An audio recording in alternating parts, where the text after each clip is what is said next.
Okay, good evening, everybody. The date is January 5th, 2026, and the time is 7:02. I hereby call to order the meeting of the City Council of the City of Groveland, Florida. Tonight's pledge will be led by our Vice Mayor, Vice Mayor Gaines, and will remain standing for Pastor Adele Ramirez's invocation. I pledge allegiance to the flag of the United States of America and to the republic for which it stands, one nation, under God, indivisible, with liberty and justice for all. Let's pray. Let's pray. Heavenly Father, we gather today asking for your wisdom and guidance as we begin tonight's meeting. Grant us discernment to understand the issues before us and the clarity to make decisions that serve the best interests of our community. Help us to listen to one another with open hearts and minds, to speak with kindness and to find common grounds. May our words and actions reflect your love and justice, leading to wise and effective outcomes.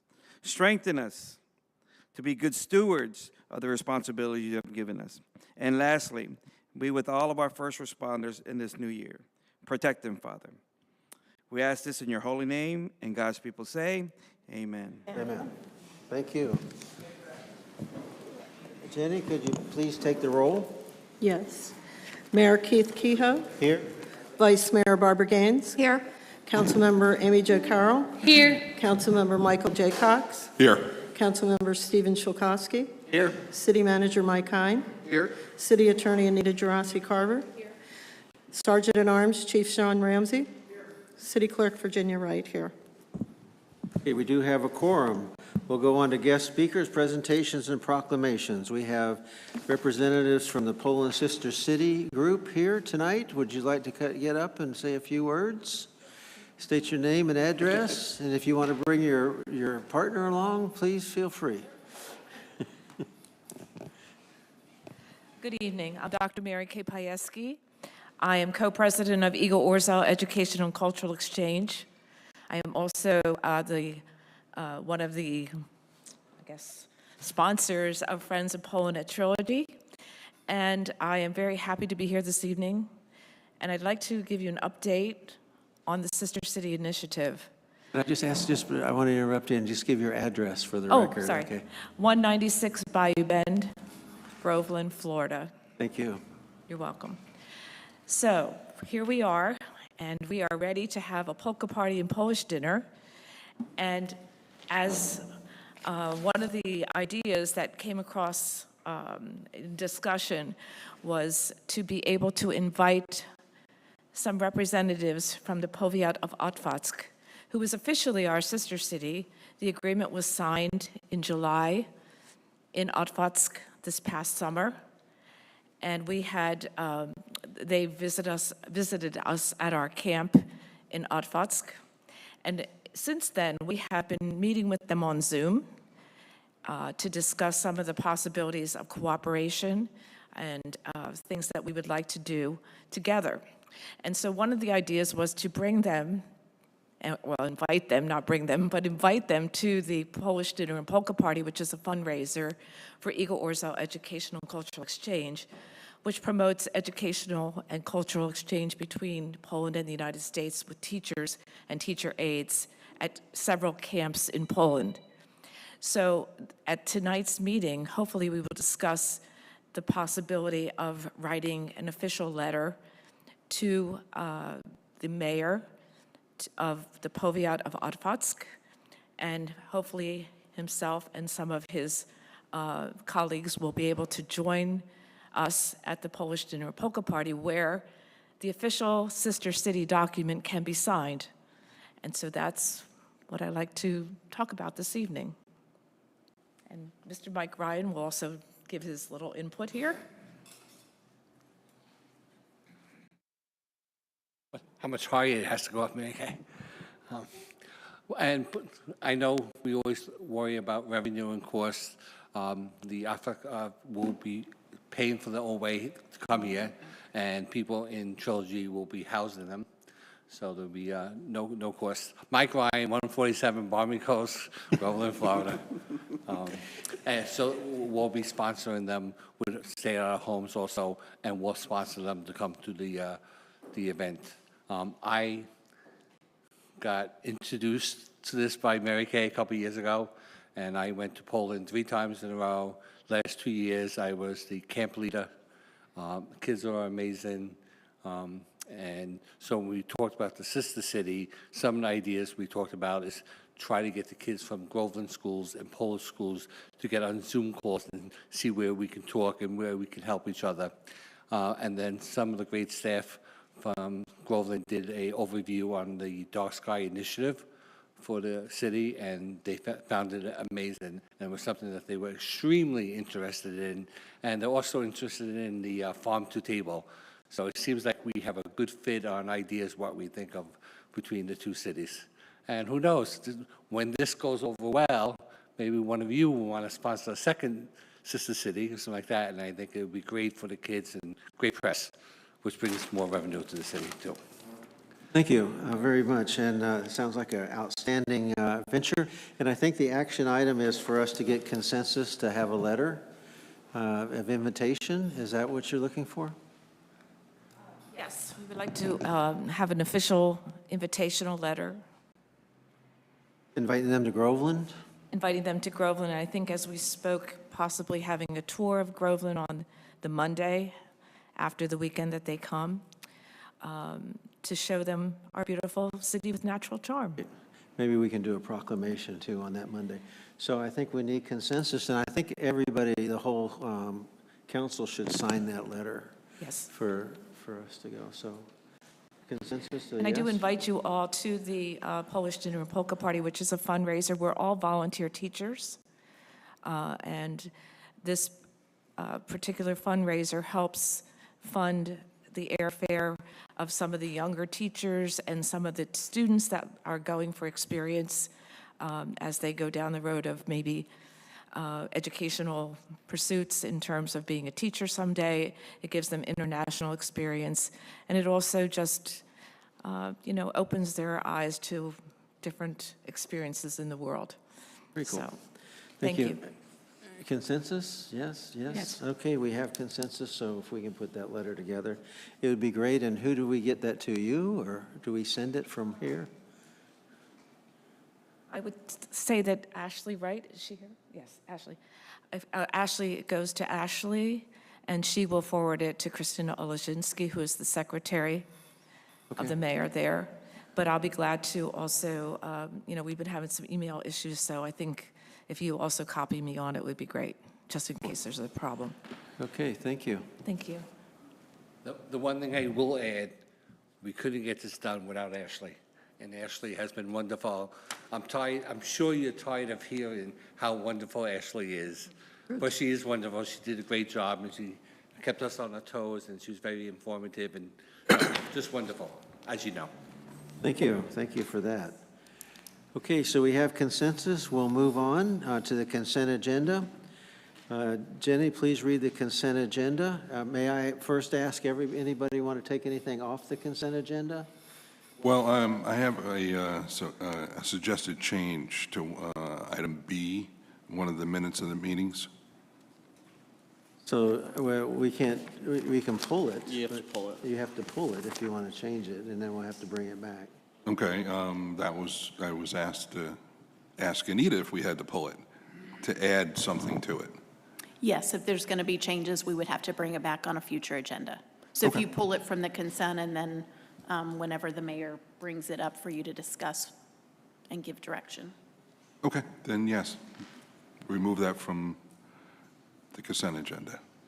Okay, remove that from the consent agenda. I'd like just to have a brief discussion on 2026-2. It won't take more than a couple minutes, but just want to get clarity on that. So that would be E to move under, item E to move under new business. Right. You ready for me to read it into the record? Okay.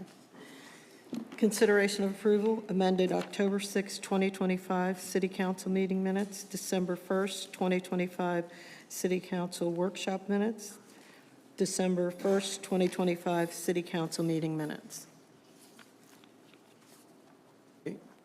Thank you. Do we have any discussion? Any public comment? Seeing none, let's go ahead and take the roll, please.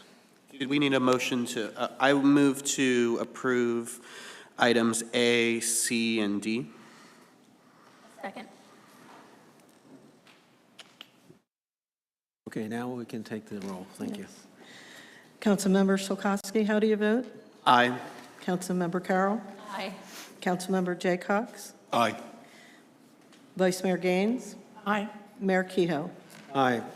No old business this evening. Moving on to new business, let's handle Resolution 2026-2, approval of the renewal of the Florida Department of Transportation Highway Maintenance Memorandum of Agreement, contract number ASU 57 between the Florida Department of Transportation and the City of Groveland for maintenance of State Road 50 rights-of-way by the city for a period of 3 years, accepting $26,775 annually as the payment, authorizing the mayor to execute this contract.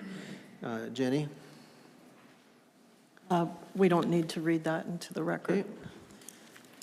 Okay, anybody else have anything before? I just wanted to ask a couple questions, like, it works out to be $500, about $500 a month, and our liability is from Mascot all the way to Claremont, with capital, and is that enough to cover our Yeah, Mr. Mayor, expenses? members of the council, thank you for bringing this up. It's $26,000 annually for each of the 3 years, so it's a little more than that.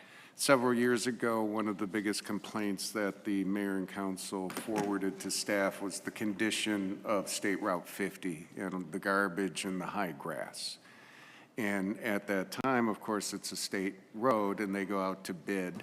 And the council was not satisfied with the vendor, even though the vendor met the requirements under the state contract. So the council directed staff to see if we could take over the maintenance of that right-of-way. We actually became the first municipality I'm aware of that was a subcontractor to the state. So we actually went to the contractor and said, can we take that responsibility from you? And I think we got $1 a year. This now allows us to be the direct vendor and get $26,000 annually. It does not cover our costs. And thank you so much for correcting my poor math. It was $500 a week, not a month, but I appreciate that. So capital equipment and all that, like it said on the list of large mower responsibility. Do we have a large mower? I see him out there with a 65 inches. No, they've been operating on the riding mowers.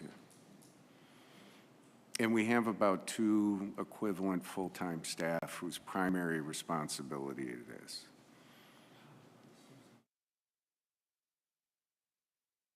there any way they can help us out a little bit more, or are they just? Mr. Mayor, members of the council, it's pretty formula-driven, and as you can imagine, if they made an exception for one section of right-of-way for one municipality, they'd have to adjust it for everyone else. Well, I'd like to, how can we approve this and then come back to it? Can we approve it for 1 year and come back to it? Mr. Mayor, members of the council, I don't know that answer. If you want to continue it to the next meeting, I can try to find out. Okay, let's continue it if that's okay with everybody to the next meeting. I motion to continue Resolution 2026-2 to the next meeting. Second. We have a motion and a second. Any further discussion? Any public comment? Seeing none? Councilmember Carroll, how do you vote? Aye. Councilmember Gaines? Aye. I'm sorry, Vice Mayor Gaines. It's all good. Councilmember Jay Cox? Aye. Councilmember Solkowski? Aye. Mayor Kehoe? Aye. Agenda item 1 on our program, Are we going appointments to to. do B, I do B first. What? Consent agenda B. the one that Mr. J. Cox pulled?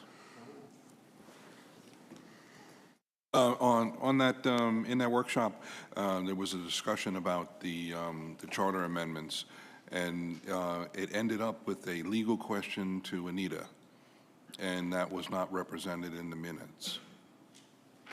So it's just a question?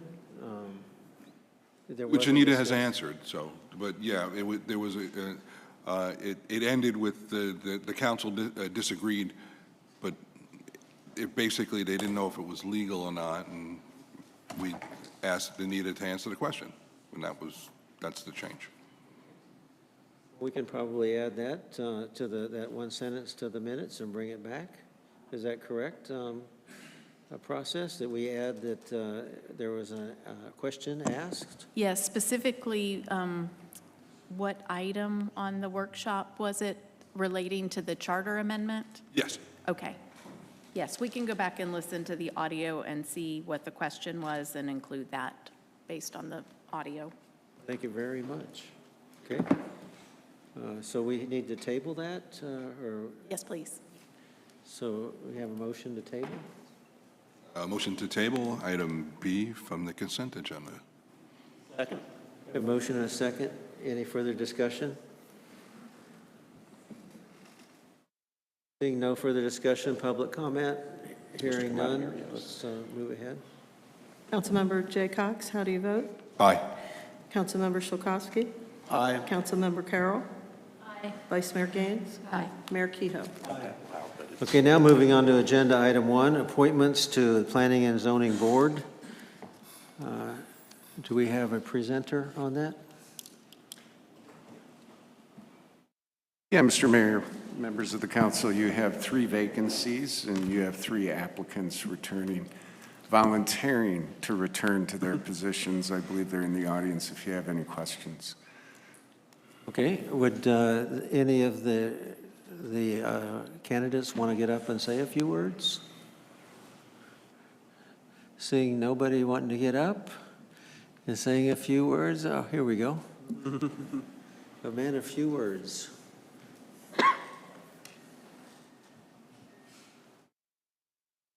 Good evening, City Council, Mayor, neighbors. If you don't know, my name is Dr. Brandon Dixon. I'm America's favorite business doctor. I transform ambiguity into actionable steps. I'm committed to helping Groveland grow intentionally, where land use decisions stay consistent with our comprehensive plan and protect our natural charm and support our vibrant future. The city's direction frames Groveland as an ecosystem connecting safety, service, and innovation. And I believe planning is where this becomes real. My background includes leading cross-functional stakeholders, and I served as the chair on the Fire Assessment Committee. I'm comfortable with facilitating those tough conversations and keeping recommendations grounded in policy, facts, community long-term interests. I teach a framework I call, which I learned is VMCL, Vision, Mission, Capacity, and Learning. In practice, this means we stay aligned with our vision, we're honest about our capacity like infrastructure, mobility, and service, and we build in feedback loops to help our learning as we improve in time along the way. If appointed, I'll focus on consistency, transparency in public hearings, and recommendations that are clear, explainable, and defensible. Good planning earns public trust, and I would thank you for your consideration.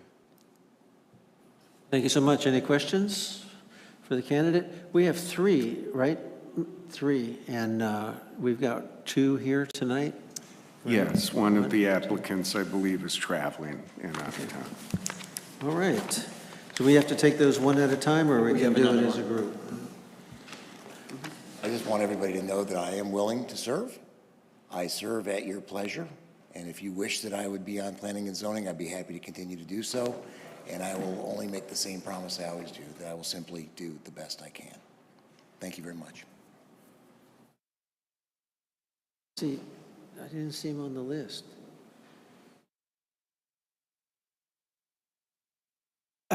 Mr. Mayor, members of the council, I'll talk with board member Mr. Proctor. I believe he's already on the board as a full-time voting member and not up for vote tonight.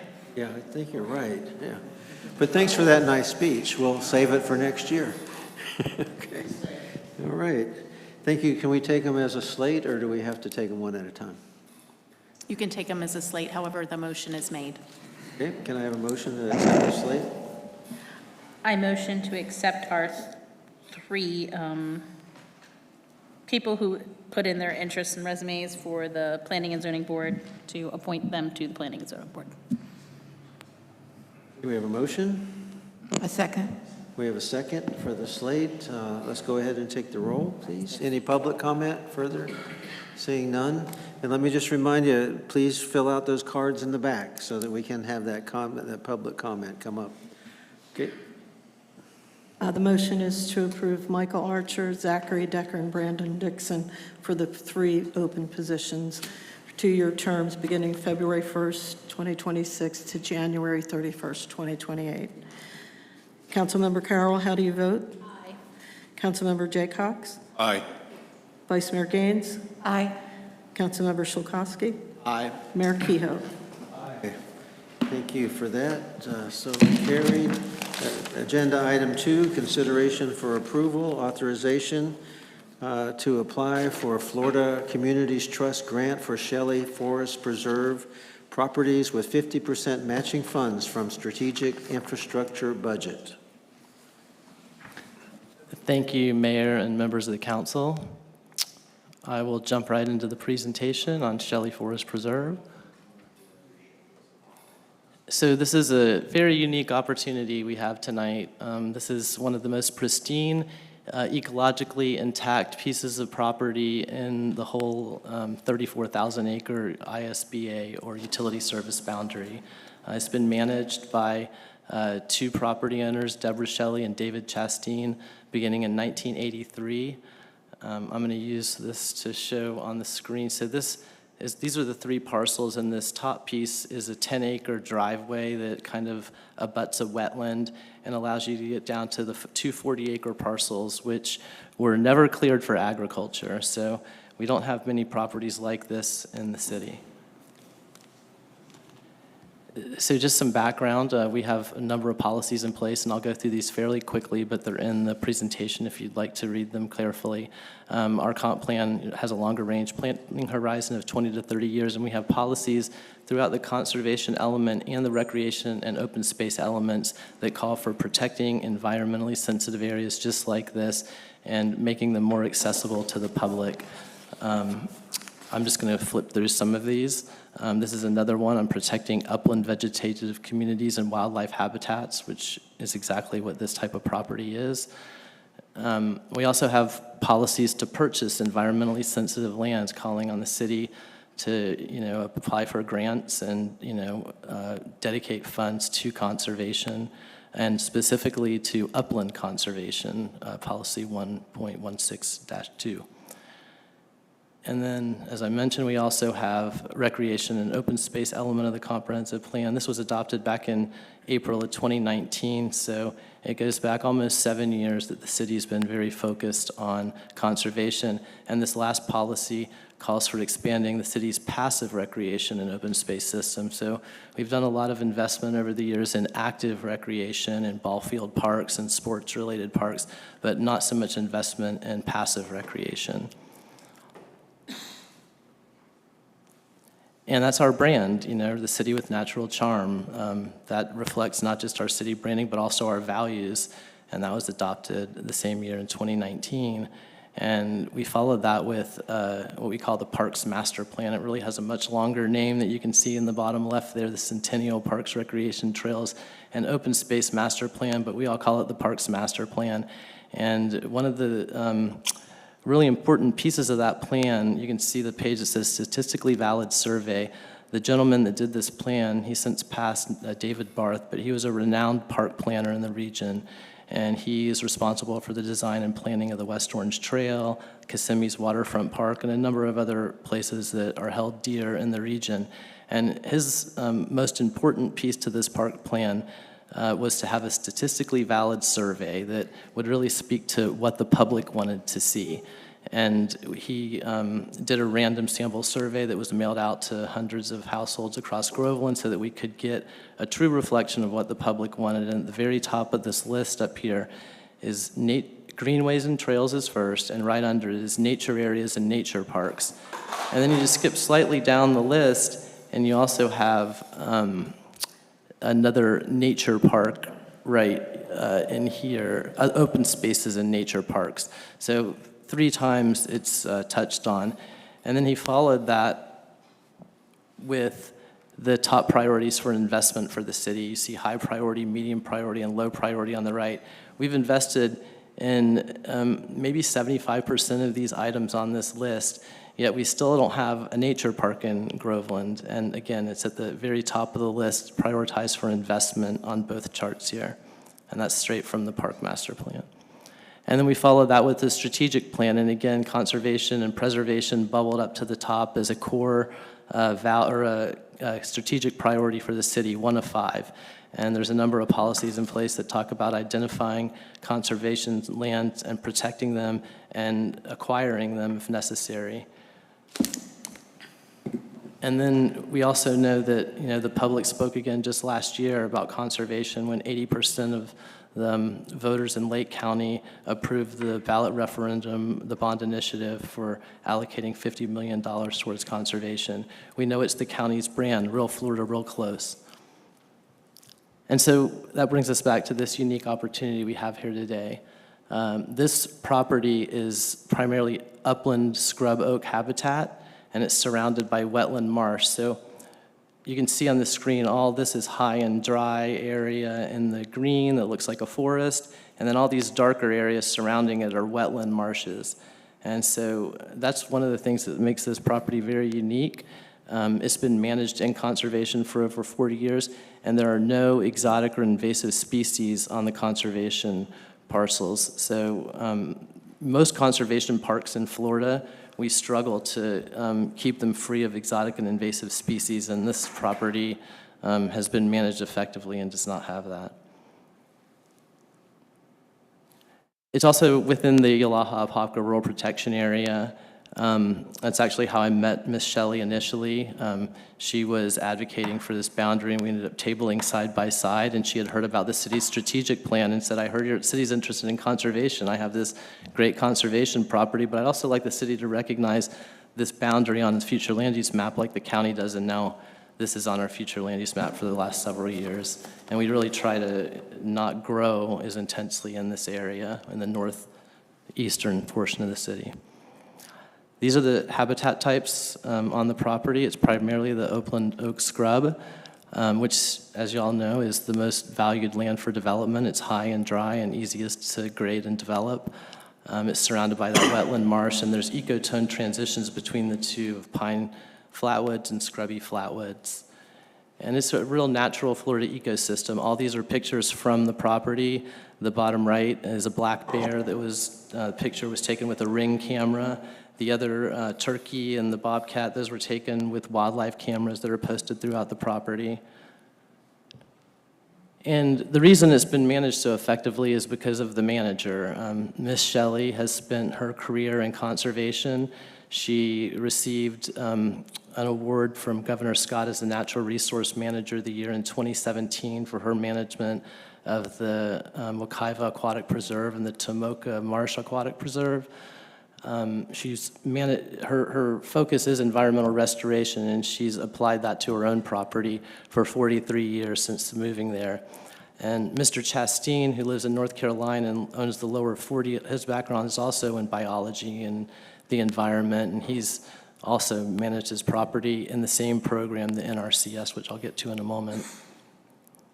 And so this is the type of land management they've done over the last 43 years. It's for 30 years. The land was in the Lake County Forestry, had a Lake County Forestry Management Plan that was followed. And then in 2018, they decided to join the Natural Resources Conservation Service program. They worked to establish a new management plan since the other one was 30 years old. Now that's the plan that's being followed going forward. A fire was prescribed in 2022, but we have not been able to do prescribed burning in Lake County recently because of fire threat. And so a fire is needed but has not been performed. And so mulching occurred in 2023 to try to bridge that gap on 37 of the acres. And this really speaks to the habitat uniqueness here. This is a quad map from 1960, but if we look back at 1950 or 40, it would look very similar in that you see all this area across here has been cleared for groves. So there's not another place on this entire map, and this reflects all the area north of the Turnpike, pretty much the Bright Hill development area that everyone's familiar with. And you can see these two parcels are in this green color. That's because they haven't been cleared for development. They're actually intact in nature, as it was 100 years ago in Florida. And you don't have to take my word for it or Ms. Shelley's. We can just listen to nature. We only have 2 active bald eagle nests in the city. When I started working here 6 years ago, we had 4, maybe 5. One I wasn't sure if it was active. Now we only have 2 that are identified. So we know there's carrying capacity for eagles in Lake County. They just did a big eagle release here 2 weeks ago because we had more capacity than other counties, but they are territorial. And the eagle could choose any place in Groveland and the whole 34,000 acres, and he chooses this habitat because it's the most ecologically intact, and it has the marsh for hunting just adjacent to the uplands. And the eagle is there currently. He was there last week when we were out at the property, or she, perhaps. Rare and threatened species exist throughout the property. This is just a snapshot of a few. The 3 pictures on the right are actually National Geographic type pictures, so I don't want to misrepresent, but all those pictures are all those same species are represented in the photos on the left from the property. I just thought you might want to see what they look like, taken by a professional. The top right plant is a carnivorous plant, so it's like a Venus flytrap in that it eats bugs and things. The Shelley House is the primary structure on the property. It was built in 2000. It was built in such a way that it honors the nature that's outside. You can see the big windows that allow you to look out on the property. It's about 400 square feet. The roof was replaced after the hurricane in 21. A new kitchen was added in 23, and the HVAC inside and out was replaced last May. There's 2 accessory structures on site, a horse barn that's 20 feet by 20 feet, and a garage that's 16 by 40 feet that could be used in the future as part of the conservation programming. The house itself could be rented for classes, meetings, events, even weddings. There's 2 properties on the street on Dewey Robbins Road that are doing weddings right now. The Pinery is one of them. I forget the name of the other, but the Pinery is directly next door to this property. And there's also potential to use this as a nature center in the future if the council and city so desire. And so what's the vision for this park? How does it differ from some of the other parks we've invested in Groveland? It's a passive park, so it doesn't require the same level of investment or maintenance. It's for bird watching. There's over 80 species of birds that have been identified. It's for nature walks, reading, quiet contemplation, for groups to come and have educational tours, for photographing nature, picnicking. We would have a plant identification trail and a wildlife observation platform on the marsh so you could watch the birds.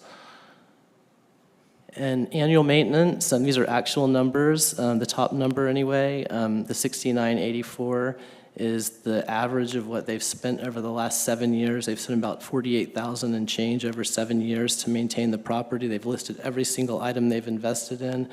And this includes all the forestry management, land, and trail maintenance costs. Obviously, it doesn't include the maintenance of the home, which varies year to year, but it includes all of the land management. Staff is estimating about $75,000 in annual expenses, which would include some not so much capital improvements as much as like small improvements. Anything under $5,000 we don't consider a capital improvement. So signage, wayfinding benches, picnic tables, and kiosks are the types of things that could be added for low cost and improve the user experience. The programming beyond that would be determined, by the city and the council. If I'll talk about some potential revenue streams in just a second here, but if we wanted to add bathrooms, that would be an additional cost. There is potential to retrofit a laundry room on the exterior of the home for only $25,000 and make that a bathroom, like a his and hers single bathroom. And there's also grants through the same organization we're asking to apply for tonight for capital improvements in parks, so we could come back and, get additional monies for bathrooms or parking improvements in the future if the council desired.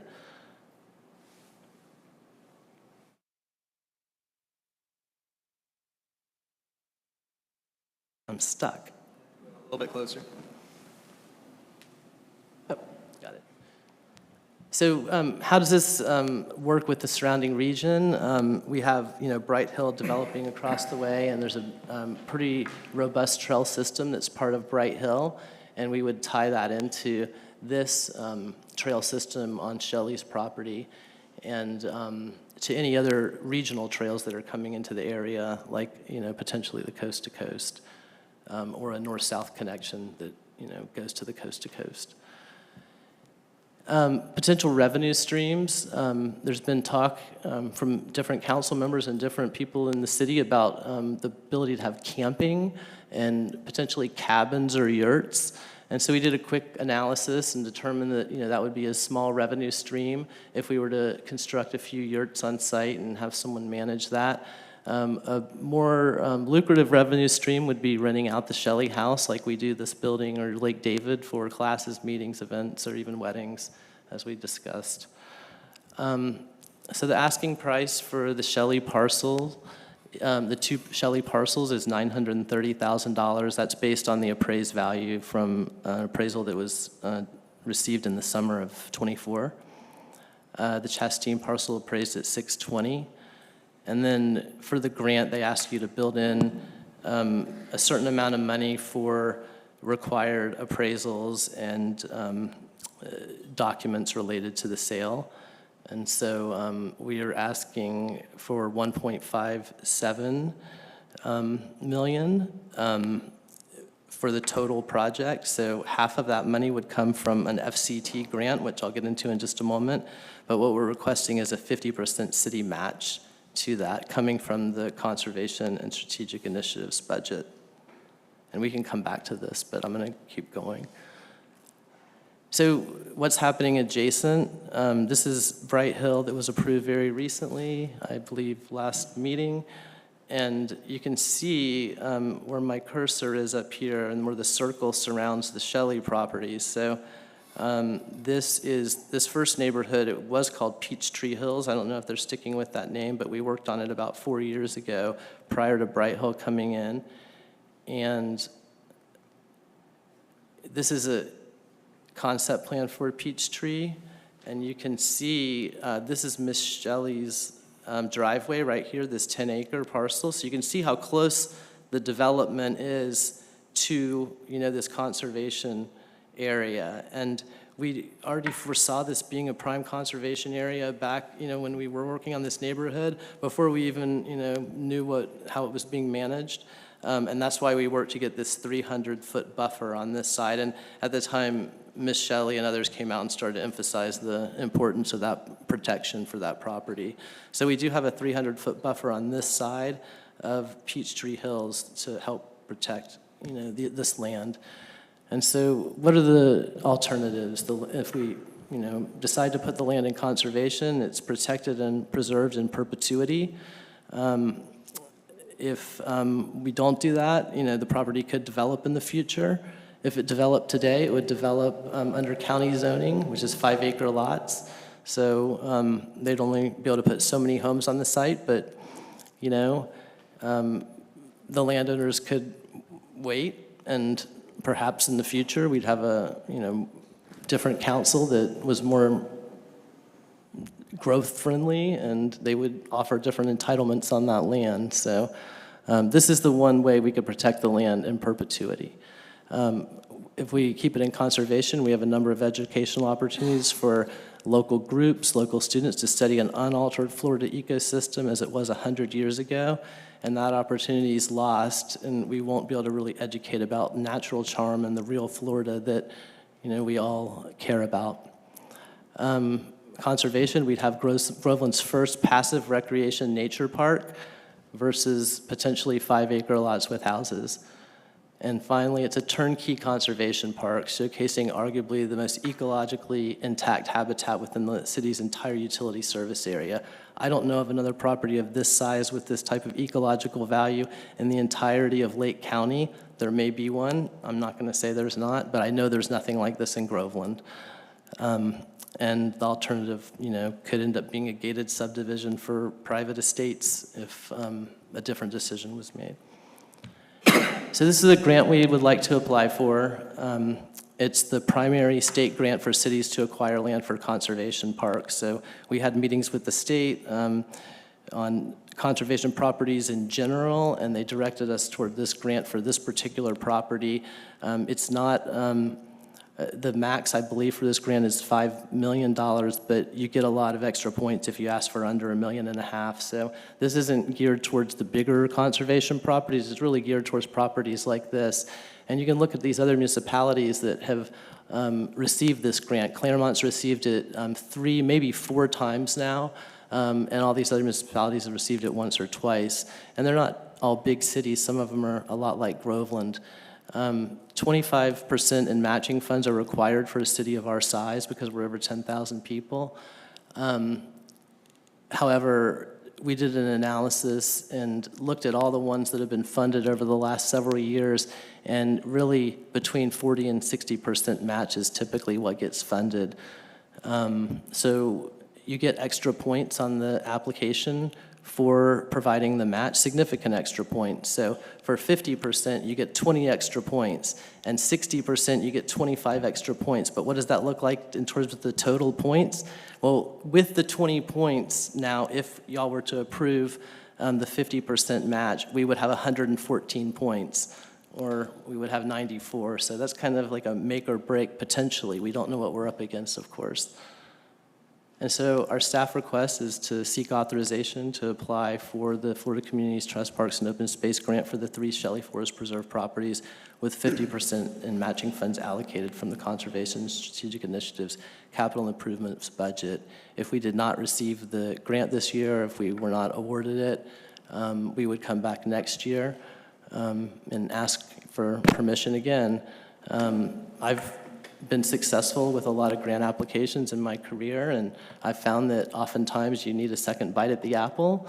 Sometimes it's getting on the organization's radar the first time, learning where you're weak in your application and where you can improve. It's also allowing some of the groups that didn't get the grant last time to kind of get their shot at it this time. And so we might get lucky and score a home run on the first try, and it might take a year or so to achieve it. So with that, I'm happy to answer any questions, and Tim's available for questions as well. Oh, Andrew, I think Mrs. Shelley is also in the audience. Thank you. And with your permission, Mayor, I'd like to introduce Deborah Shelley to say a few words.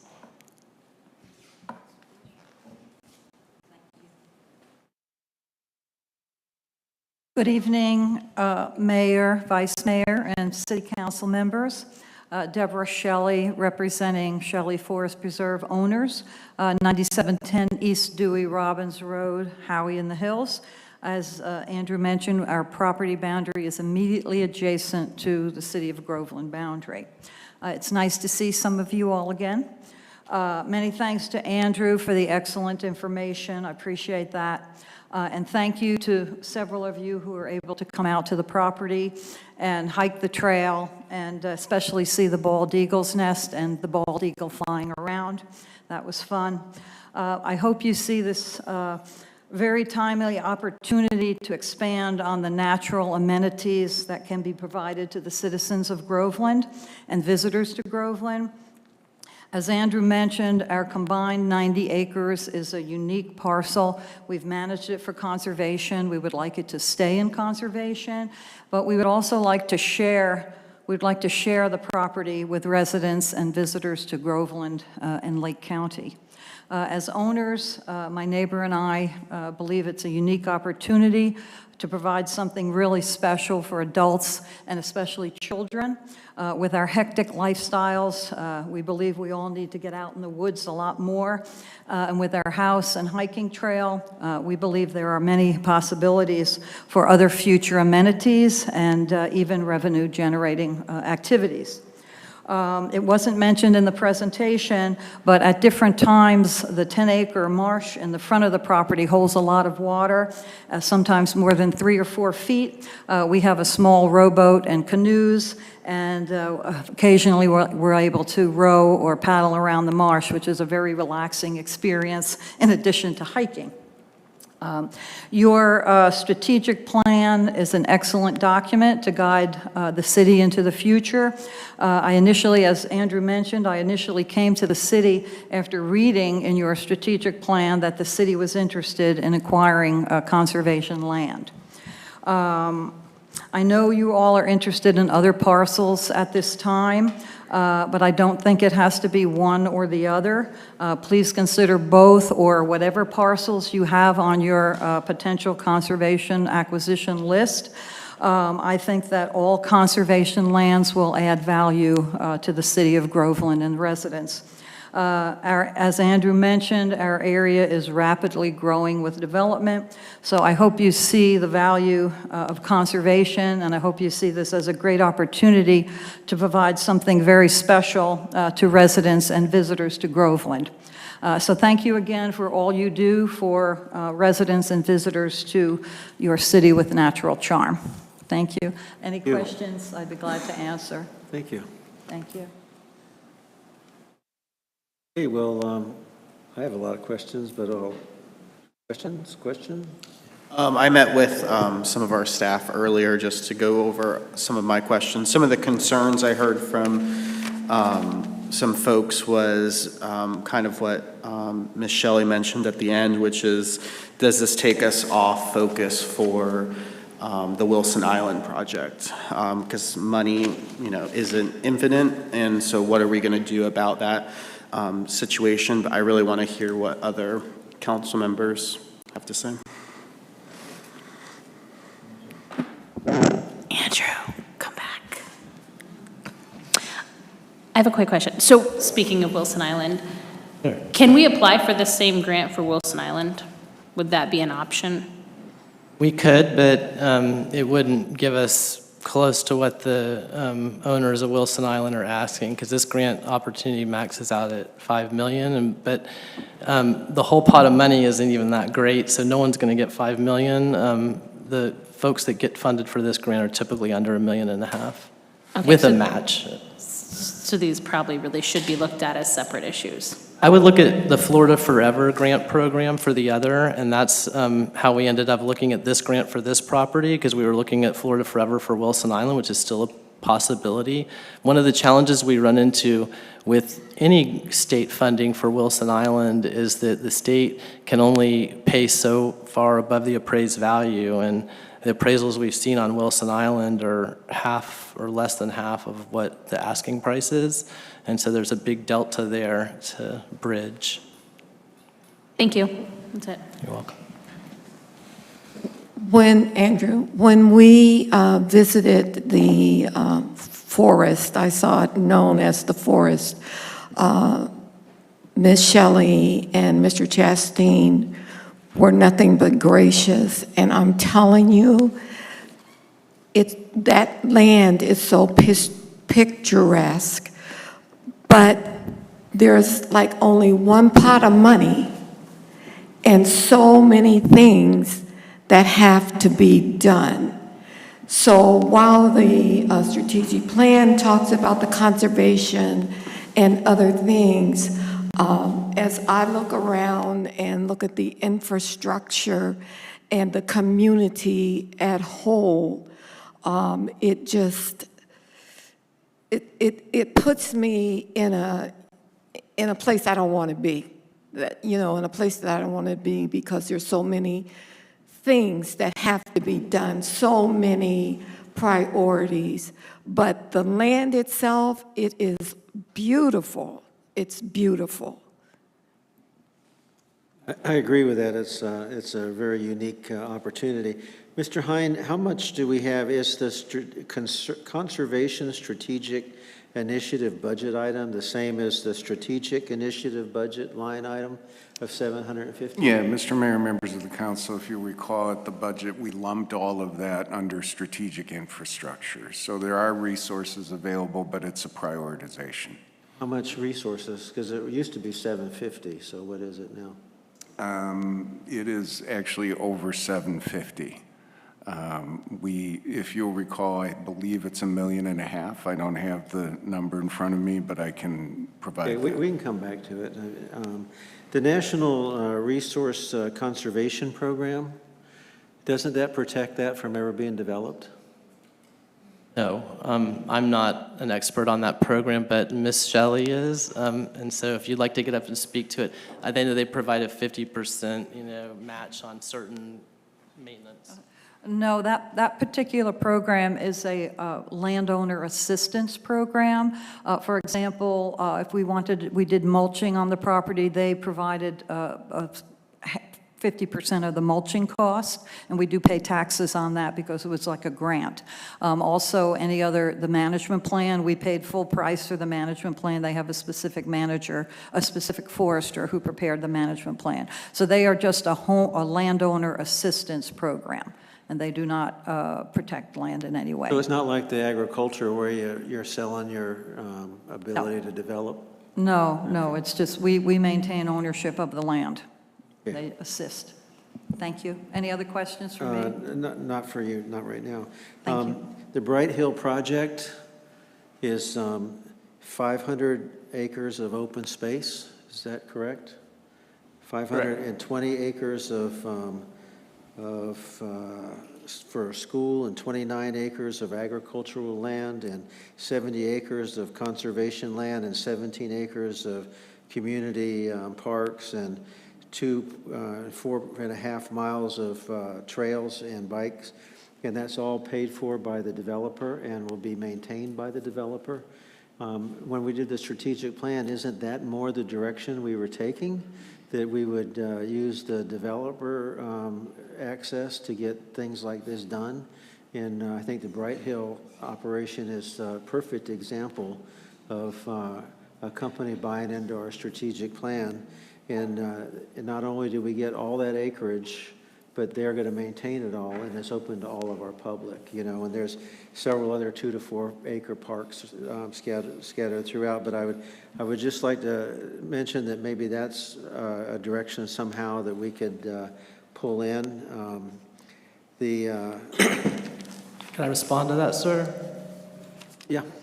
The Bright Hill is being built primarily on pasture land, and so there's no ecological value to that land like there is to this very special property. It's a lot different. So even if you put trails across that land, I took Councilwoman Carroll around the area because she hadn't seen South Dewey Robbins and how you can really see across the whole area and how unique this piece is. Bright Hill's land really wouldn't offer the same type of value. And since it's not in the city, we will be annexing it. Would that be your plan, to annex it into the city? It would, yes. And then are we going to allow septic tanks and stuff out there? Or what hookups do they have for wastewater and stuff to meet our code? If it was developed as 5 acre lots, they would have to use septic tanks likely. So this will have for our bathrooms and out there for the public, we'll have septic tanks? We would likely have to do that. We could explore a utility connection, but it would likely be fairly costly having that connection if the property is not developed, but we could explore that. And wells too, right? Wells. Yeah. Depending on, what type of activities you wanted to have going on at the site, yes. We could have a composting toilet. It depends. Mr. Mayor, it'd be much different. Of course, you have the revenue stream with the eco-lodging, but obviously there would be costs in terms of maintenance and then utility connections. Listen, I cringe when you say that. I cringe because there's not one national park that the government runs any of their lodging. They have to license it out. We're not in the lodging business, and we'll end up farming that out. We can't do that. And if you're talking that, you're talking about another 30 or 40 employees, depending on how many you have. So I would not grasp onto that as a major thing unless we're going to go after a Levy or Aramark or a Marriott or any of these for a glamping kind of thing and let them do it. I want to just reflect because I feel like this hasn't been communicated properly. And I love this piece of property and I hope we can work something out at some point in time, but not with the infrastructure funds. The infrastructure funds, I sat here in front and this board backed up with a consensus that we were going to move towards infrastructure as this year instead of going out and doing a lot of other things, fancy things, remember that? And infrastructure includes public buildings and facilities. It includes public health and safety facilities. It includes communication technology, smart city systems, operational and government practices. And I go down from regulatory to all different things in roads and transportation that we just can't keep putting off because they don't heal. We've got to fix them, or they're going to get worse and worse. And we know that from the price that we're paying for wastewater right now, right? We put it off, and now we've had to jump into this thing, and 10 years ago it would have cost a lot less. So I would definitely say, I think my standpoint, I'm only one vote here, is find another way to pay for it.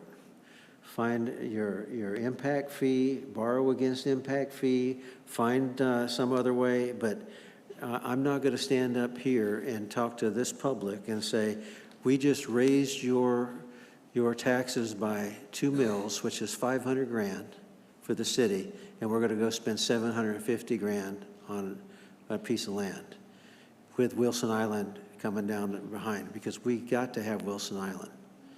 And we have to get that. That's the only access our public has to that chain of lakes and that river is on that area. We've got to get that. And once we get it, even if we get grants, somebody's going to have to put the bathrooms out there. Somebody's going to have to get the parking situated. There's going to be a lot of infrastructural stuff beyond the grants that we're going to have to take care of. And I just am very hesitant about taking half or more of the infrastructure fee right now and saying we're going to do this. And I'll tell you another thing, I'm very disappointed that this wasn't brought up during the budgets. We're just 3 months past the budgets. There's all this going on. I'm sure that it didn't happen last week or before, but if we wanted 750 grand for this, it should have come up when we were doing the budgets. We're not even out of the first quarter yet. So that's my 2 cents. Andrew, you were saying that this is a 1 to 2 year process for the grant money?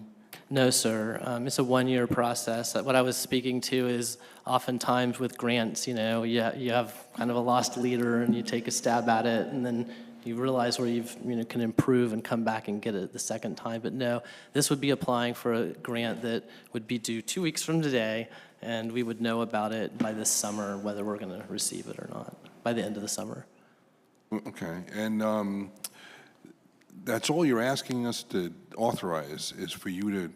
Well, I'm asking for you to authorize the matching funds as well. If you authorize the matching funds, it doesn't mean that you couldn't make a different decision later. There's other municipalities that have, pursued the grant, and then the council changed their mind on the matching funds, and, they weren't able to accept the grant because they didn't have the match.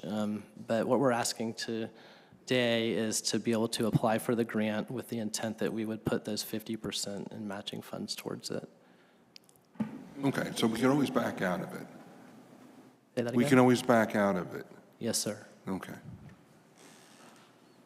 It's just hard to back out when you have that much money. You're basically you're making a different decision.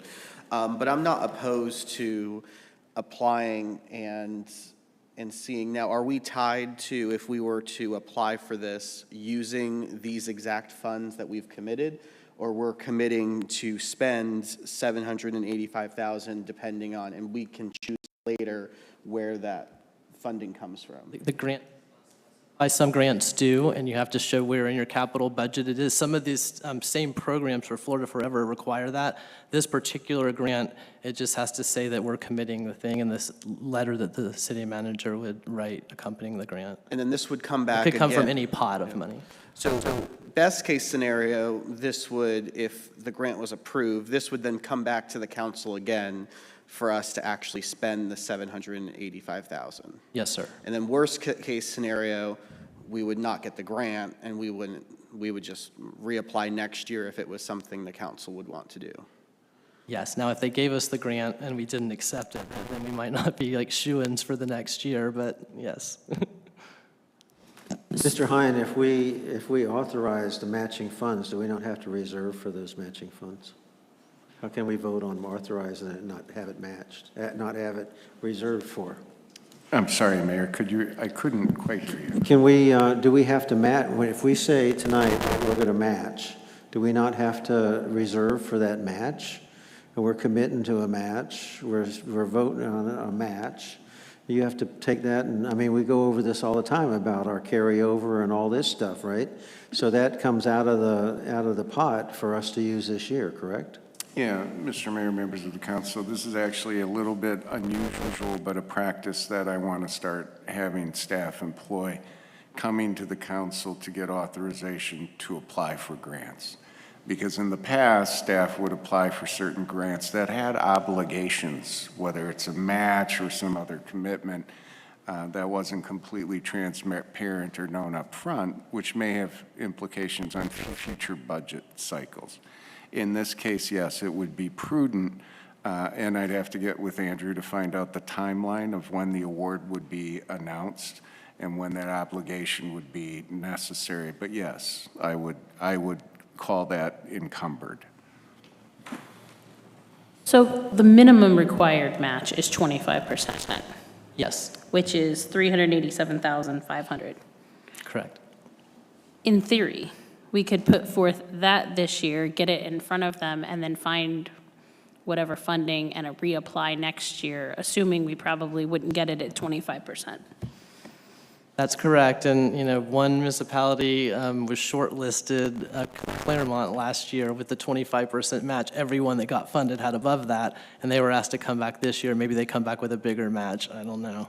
One other option I mentioned to Mr. Sholkovsky, and I apologize if I got your name wrong, at our meeting this afternoon, is you could structure it in such a way that we did a match. We applied like in a phased way where we looked at Mr. Chastain's property first, the $620,000 plus $20,000 for those costs, so it becomes about $640. We put in $320 as the match, and then we do it in a phase, and we apply for phase one, and then next year, if we're successful, we apply for phase two. We ask for the match for Miss Shelley's piece, the half of the 1.5. We have options here. There are a couple of options. Hey, yes. look at that. Yeah, if I can just build on that, it comes down to, do you want a park or do you want a hospital? Do you want, infrastructure is infrastructure. We only have so much money to go around. We're going to have to do, hopefully, something for Wilson Island. But we've got roads, we've got traffic signals, we've got all kinds of things that we've said here, stormwater and everything else, and said we're going to work on infrastructure because we can't put it off. And I love sales for 50% off. I have 4 grandchildren and 2 daughters, and I know how much they save me every time they get a 50% sale. Oh, yeah. Okay?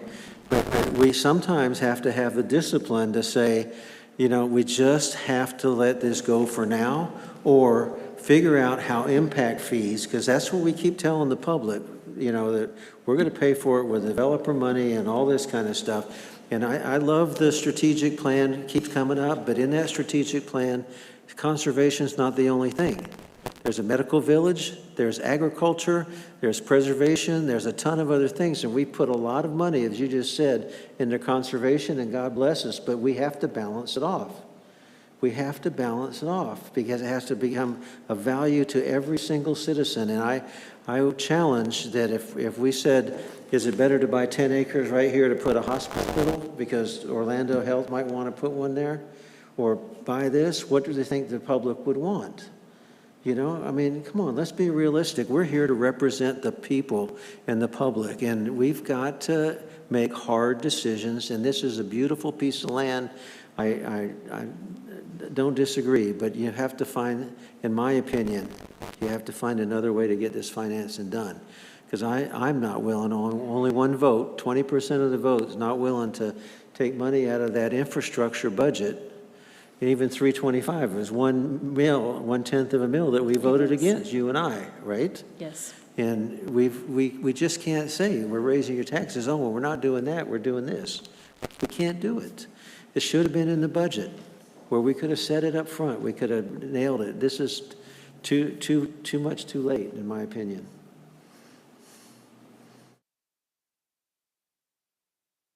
Okay. Any further discussion? I'd like to hear us table it tonight, because there's questions on what the actual cost is going to be, questions on what we're really going to do with it, questions on a lot of things, and really questions, because there's a guy that knows ins and outs on how to finance stuff and get stuff done right there, and I think that there should be a meeting of the minds on how this can be taking place without taking tax dollars to do it, to take. Okay, we'll open it for public comment, sure. Susan Ducey.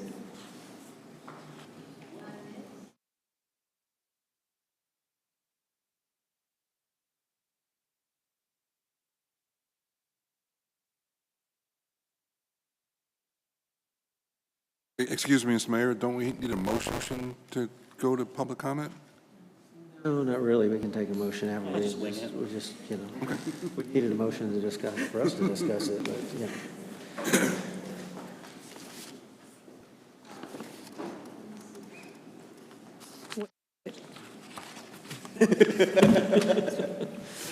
Do we have comment?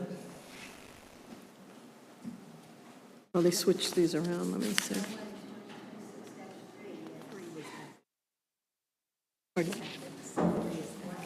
Okay, we'll pass on those, not yet. I got it. Not on this item. None? Switch Well, to- Susan, I'm very upset because I thought I was going to get a tear this wall down speech again.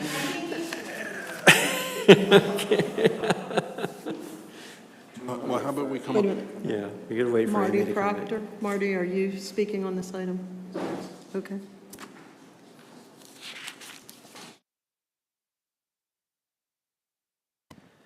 Marty Proctor, 18225 Rose Street, Groveland.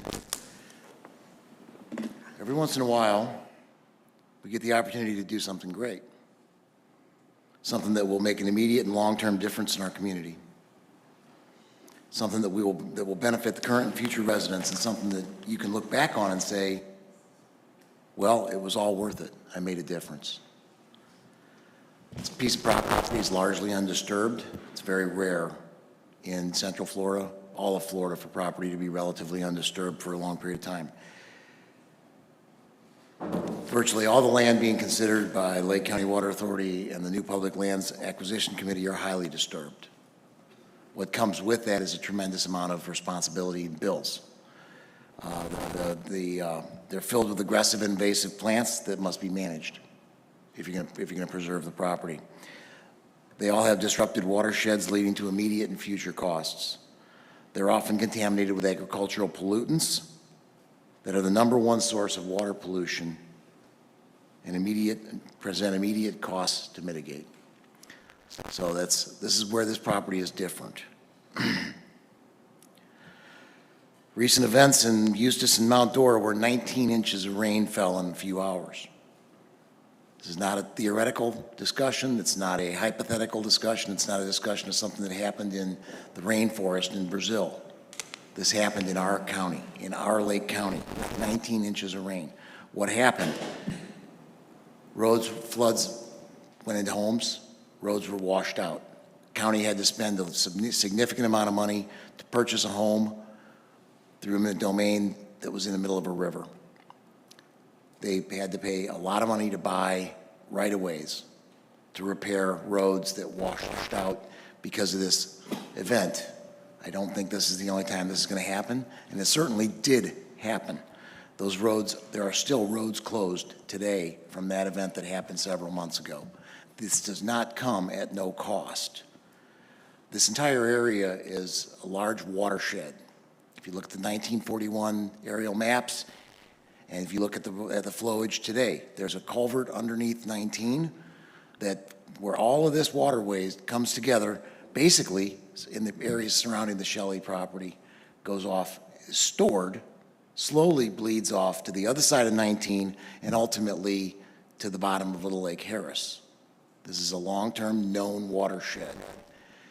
You're going to talk about dropping, you're not talking about it, you're going to drop 3,000 homes, 3,000 rooftops, 3,000 driveways, several miles of road into the middle of that watershed. That is not going to improve the recharge. That is going to go the other direction. You tell me all the engineering in the world that you want, they're going to disrupt the hydrology when they start the development. More water is going to be made available to wash out 19 in that area. This is a great opportunity to have storage and slow down that water. Velocity is your enemy, not volume only, but velocity. You can slow it down. And I'll say this too, Wilson Island is different. It is different. This is a significant investment, but compared to the cost of building a hospital or repairing roads at $100,000 to $500,000 to $1 million a mile, it's not a huge amount. But this is something that, unlike Wilson Island, which is huge, it is ecologically and hydrologically important, but it's also a multi-million-dollar project that will take years of work, knowledge, and experience and money to bring to completion. This is something that you can do today, that you can start today. Wilson Island is the kind of project that requires partners, big partners, and lots of knowledge and experience. Shelley Forest is not that project. This is an easy, immediate project. There are very few significant pieces of property brought forward by willing and interested owners.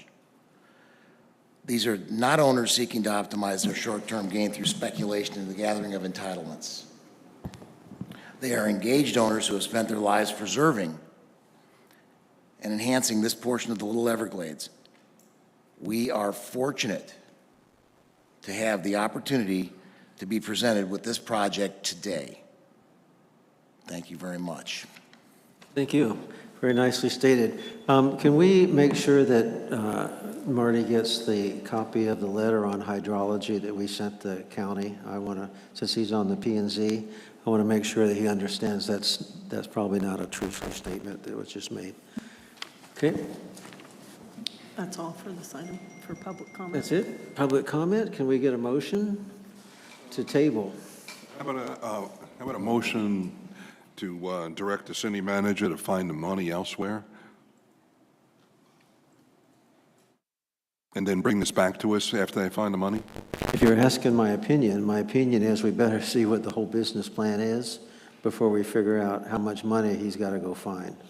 And I heard today maybe lodging, maybe $75,000. There's a house there. What are we going to do with the house? Maybe weddings? Who's going to do the weddings?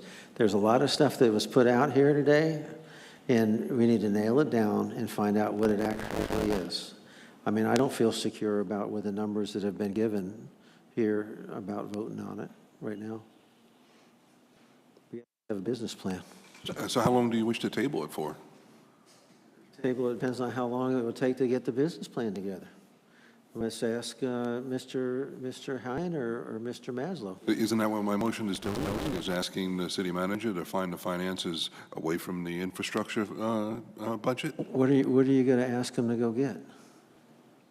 Going to change the motion now to ask him to develop a business plan to bring back to the council. Yeah, we need to find out what it is, what it really is, what the labor is, what the true hit to this to the city is, right?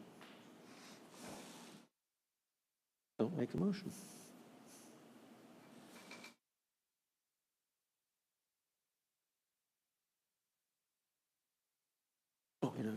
Okay. Anybody going to make a motion? Any motion to table? Any motion at all? Well, like I said, I had a motion to bring it to the city manager to come up with a business plan, to come up with the money from some other place, and to nail down all the financing for it for now and the future.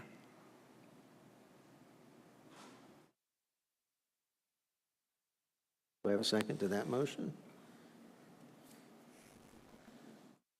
Seeing none, do we have an alternative motion? I don't know. We're not making more dirt. Let's just see how this goes. I understand the infrastructure argument, but I think, again, they're not making more dirt, so let's see. I motion to approve the 50% matching funds. Second. I'm not opposed to having them apply and then come back and see if they get it or not. You match it, we have to encumber those funds. I get it. That means they're not there for anything else. I get it. When would we find out about the grant?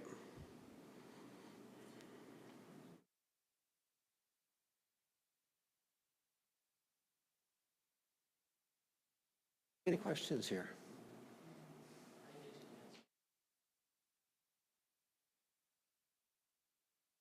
When is the application due?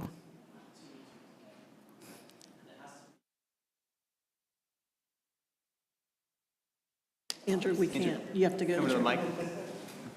Multiple copies must be sent in physical mail, snail mail to the state. So really, it's less than 2 weeks because we need to get it out, the Thursday prior, probably a week from this Thursday, let's just say, for peace Is there a of mind. reason it didn't come up during budget talks, or? There was some miscommunication, and I did put my capital budget forth, and I think there might have been an error. I don't want to misspeak or, assign any blame, but the $600,000 that you noticed in fiscal year 26-27 for conservation land acquisition was supposed to be in this year for this grant, and I don't know why it got pushed in the other year, so that's what happened there.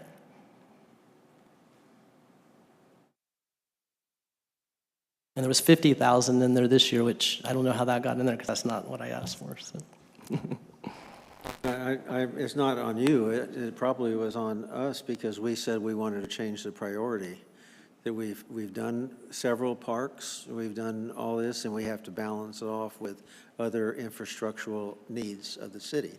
And that's probably why it got moved around. I mean, I don't think we can blame anybody other than us. Call for the vote. Motion and a second. Any further discussion? Any further public comment? Okay, let's take the vote. Councilmember Carroll, how do you vote? Aye. Councilmember Solkowski? Aye. Councilmember Jay Cox? No. Vice Mayor Gaines? Nay. Mayor Kehoe? Nay.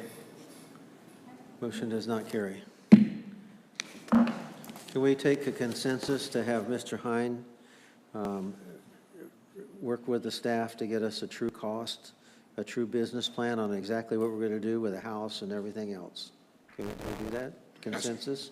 Consensus? Do we have to have a vote because it's on the agenda, or just take it off with the consent? Okay, yeah. Yes. Okay, so move consensus. Thank you, Mr. Hine. Appreciate it. All right.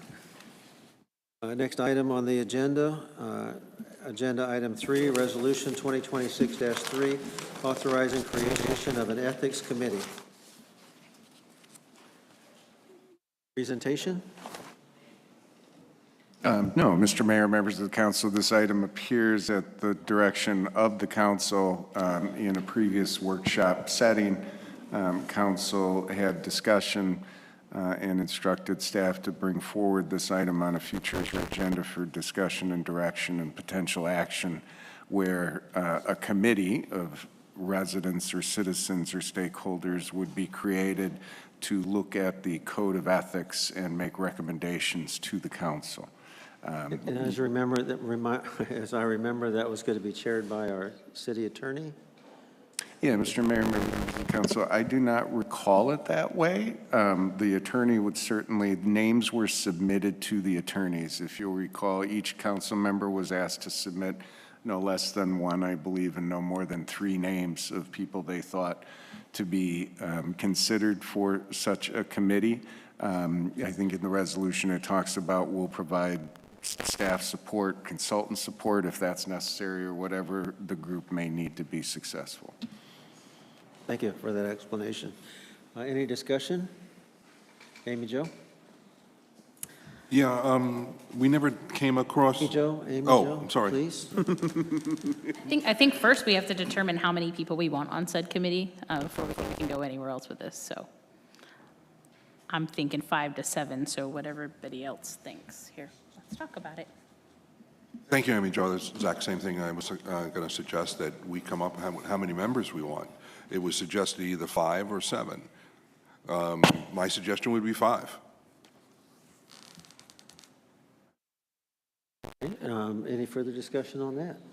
So do we have consensus to make it 5 and tell the city attorney it'd be 5 members? Very, very good.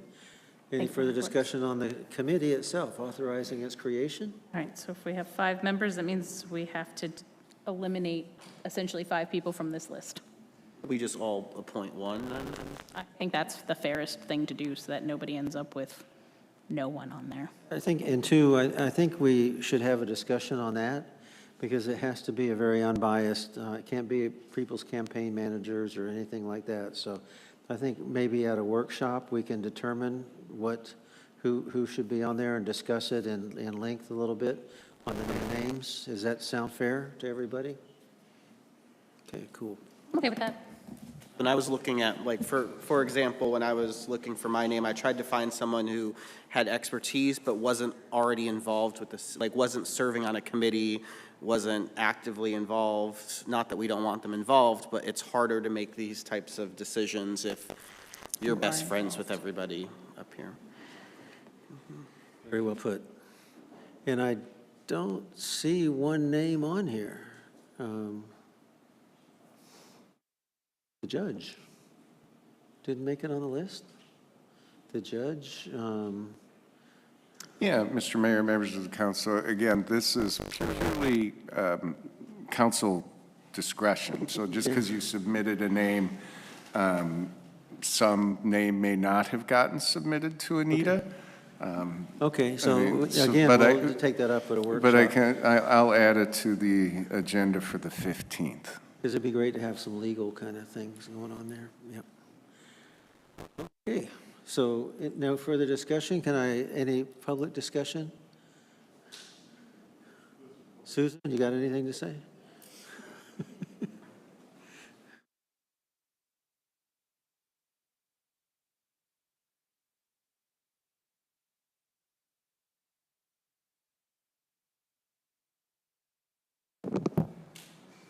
Susan Ducey, 139 Harvest Gate Boulevard, Groveland, Florida. Am I for an ethics committee? Yes. Am I for Resolution 2026-3? No. Some people in Groveland do not trust the government of Groveland. Therefore, we need to have complete transparency in all the city's actions. However, the positions of the committee were not open to the public. And when I found out about it and inquired about being on the committee, I was told the nominations were closed. But how can nominations be closed for a committee that doesn't yet exist? Also, the Ethics Committee should only have residents to determine the conduct and ethics of Groveland government. So we have people who are not residents that are on the list for consideration. So it also should be open to a more diverse group to decide on the nominees. We should have clergy, first responders, Groveland residents, and then, of course, the city council. So I believe that we need to make sure that it's a diverse group of many people that are in it. Also, I have some problems with the actual sections that we have in here. We have Section 5. If the committee determines a consultant is needed to assist the committee, then the city manager is authorized to hire a consultant. The consultant may provide any assistance needed, including but not limited to facilitating the committee meetings and drafting a new or revised code of ethics and conduct based on the committee's recommendation. Well, why do we have a need for that? Isn't that what the committee's supposed to do? We have a facilitation. Isn't that what the chairman and the vice chairman is supposed to do? So if we are going to now have a person who comes on to consult, what is the consulting fee? Is it $100 an hour? Is it $500 an hour? We don't really know how much that is. So is it going to go from every meeting, some meetings? Is it going to go from now until the deadline of June 30th, 2026? We don't know. And then if they're going to decide what the conduct is and what the codes are, why do we have a committee? Why don't we just hire the consultant to come and do that? Because facilitating the meeting should be done by those in the committee. So we have these tasks, and I just want to know why it's given to the consultant to do that. And then in section 6, it says that the committee is tasked with making a recommendation to the council of any amendments or new codes of ethics or conduct. So you say in 5 you can have a consultant to come do it, but in 6 you want to have the committee to do it. So you're tasking the committee to do something that it can be hired with the consultant. And so I'd like to know, is the consultant fee budgeted? And if so, how much was budgeted for the consultant for this new committee that's coming up? So we don't know how much that would be. We have questions about the cost. Consultants can be very expensive, and we don't know how often they would be used. Why are they there in the first place? We don't know. So there are a lot of questions on this actual resolution. And I think that we should just postpone this, look into it again, not worry about a consultant. We have a committee. We need to have more diverse people in it. And I believe you should vote no on this. And I do want a committee for this, but not this one. This has too many questions. It has unanswered questions about money, tasks, and why we need to have a consultant for this. Thanks. Thank you. Good question. It is budgeted, right, Mr. City Manager? Well, Mr. Mayor, members of the council, while there's line items for other professional services in the manager's office and the council's office, we didn't envision an ethics committee when we adopted the budget. And again, that was a may, not a shall. There might be a committee who can absolutely create the document and feel comfortable doing it themselves. They might ask for assistance. Okay. And any other public comment? Gregory Ducey.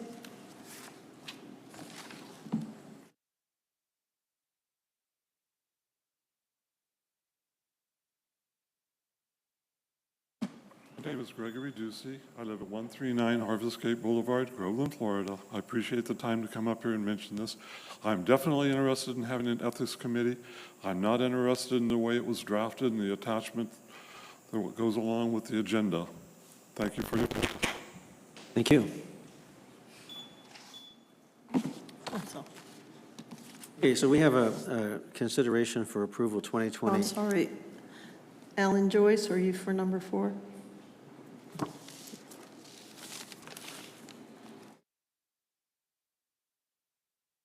Alan Joyce, my address is protected.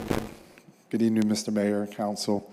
I am speaking tonight solely regarding the credibility and independence of the proposed new Ethics Committee. As you know, at a recent council meeting, there were some grossly inaccurate comments made by a member of the Strategic Plan Committee. The council relied on those statements in voting on the matter, and after the meeting, we showed proof to the council that his statements were grossly inaccurate. I am asking the council to judge, I am not asking the council to judge anyone's intent. I am asking the council to protect the public confidence in the new Ethics Committee. I want the Ethics Committee to succeed. and I want everyone to believe in its purpose, to get buy-in from everyone and to avoid even the appearance of institutional bias or a conflict of interest. I respectfully request that the following not be appointed to the Ethics Committee. 1, any attorney who practices with or before the city.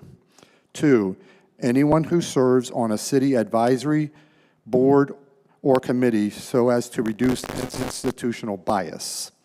3, anyone who is immediate family or significant other to a council member, city attorney, or city manager. 4, anyone who is a current or within the past 12 months a city contractor or consultant. And 5, anyone who is not vetted and is not of good moral character. To ensure the highest degree of confidence and transparency in the Ethics Committee and to have all Groveland residents believe in the findings and to keep their actions above reproach, I suggest that the following selection process of 5 people. 1, have the City Council select one person by majority vote. So that's one person. 2, have the city clergy that participate in the past 12 months of the City Council invocations select one Groveland resident by majority vote. That gives you 2 positions. 3, have the city first responders who risk their lives to protect us all select one Groveland resident by majority vote. That's 3 people in the committee. 4th, for the final 2 positions, have the names of 2 Groveland residents selected out of a hat. How would this work? Any Groveland resident could apply. All applicants that apply will be vetted to ensure that they are of good moral character and meet the same standards of what is required of a city council member, excluding financial disclosures. Vetted applicants would have their names placed into a hat in full view during a council meeting, and a Groveland resident who is not a council member or an administration member would draw 2 random names from that hat.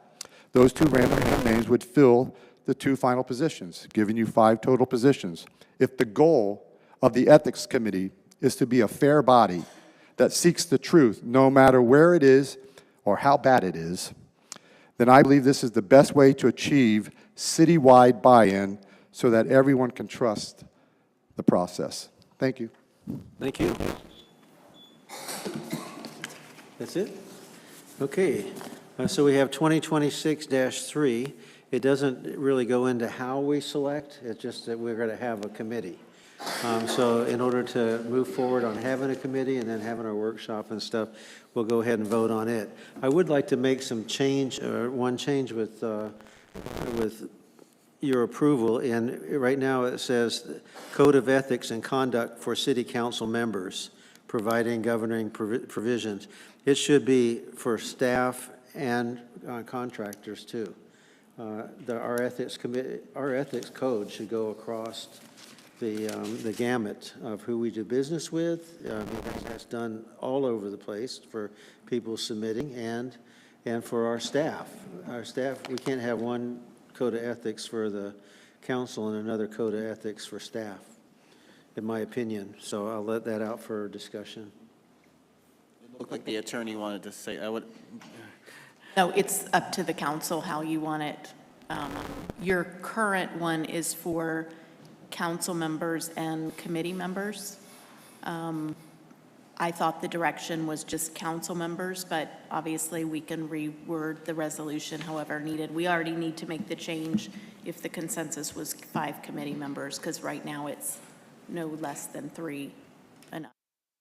Are you saying that the ethics code, the new code, should apply to everyone, or folks can also make complaints to this committee for staff and everyone, including the council? Correct. I mean, if we have, how can we not I didn't have? think this committee was even for complaints at this point. Correct. It just doesn't even say that. Correct. It's just to Yeah, make the code. I'm just thinking down the road what we had Gotcha. originally talked about and just adding in what he was mentioning. So. Yeah, ethics of conduct, it kind of describes it in the description. It just says council. You Correct. can't have P and Z not covered. We can't have any of our committees not covered by it. And I think that with the new ethics code, our employees should sign up for it too. I mean, it's not like it's just ethical Are conduct. we allowed to say it's for employees too? Yes. That wouldn't be a personnel, okay. No. That's, I'm just clarifying. Yeah. Could we do 'Cause I don't that wanna now, get or would it need to hung up come on back? Could we just add that now, or does it have to come back? No, you can give direction for what changes, then I'll make the direction, or I'll That's a make the good change. changes and we'll distribute it to you.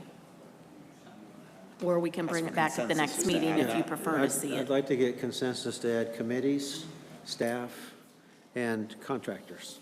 Agreed. Agreed. Okay, we have consensus, so we'll move forward with that.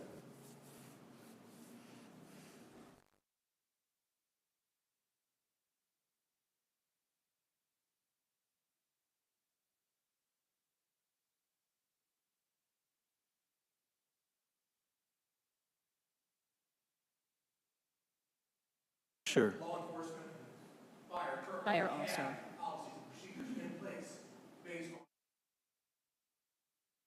Correct, and maybe we can even use some of those for ours, if you already have them in existence. That's something good to note, to opt for folks that aren't already bound by another agreement.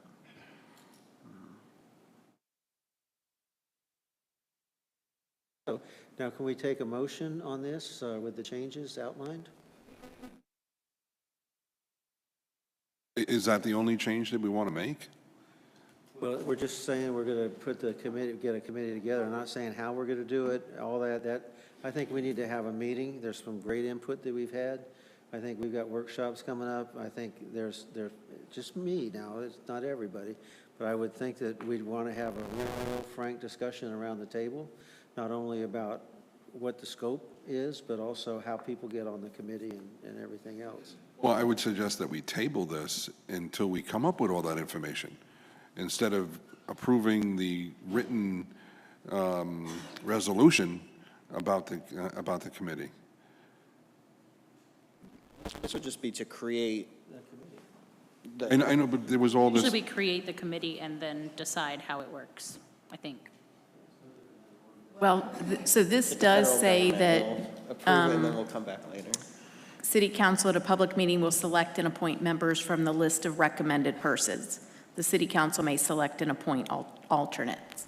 So it was contemplated in your discussion that you had given us the list and that you would choose from that list. So if you want to just have your workshop discussion and then give direction on what changes to the resolution and bring that back, that might be the better course. Yeah. Yes. Okay. Okay. I motion to table 2026-3 and talk about it at a workshop to determine how we're going to select committee members. We do want to add staff, committees, and contractors to that also. We also need to find out about any conflicts with first responders or how that would work. And I think that's it. Second. My gosh. We have a motion and a second. Can we go ahead and take the vote, please? Well, isn't there a discussion? Good discussion. Go ahead. Well, Do you the want only, to discuss? the only thing I have a discussion with that is, maybe you should just vote on the resolution to do this and eliminate everything else that was backing up the resolution. Just table it think because it's tabling it's cleaner. a That's better what our city attorney said. And just 5 minutes, you're making me schizophrenic. 'Cause just a minute ago, you were on the other way. So let's table it, and get it right, as you pointed out, Mr. Jaycox. Okay, but get it right. that's not what her motion was. It wasn't That to was- table It was it. to table It it. was to table. You said that your motion was to approve No. with all that extra added. No. No? It was to table with all the extra. Oh, I am sorry then. Those are all the things we want to find out. That's why we're tabling it. To the Because we next have workshop. all these questions. Okay. There you go. That's cool. Okay.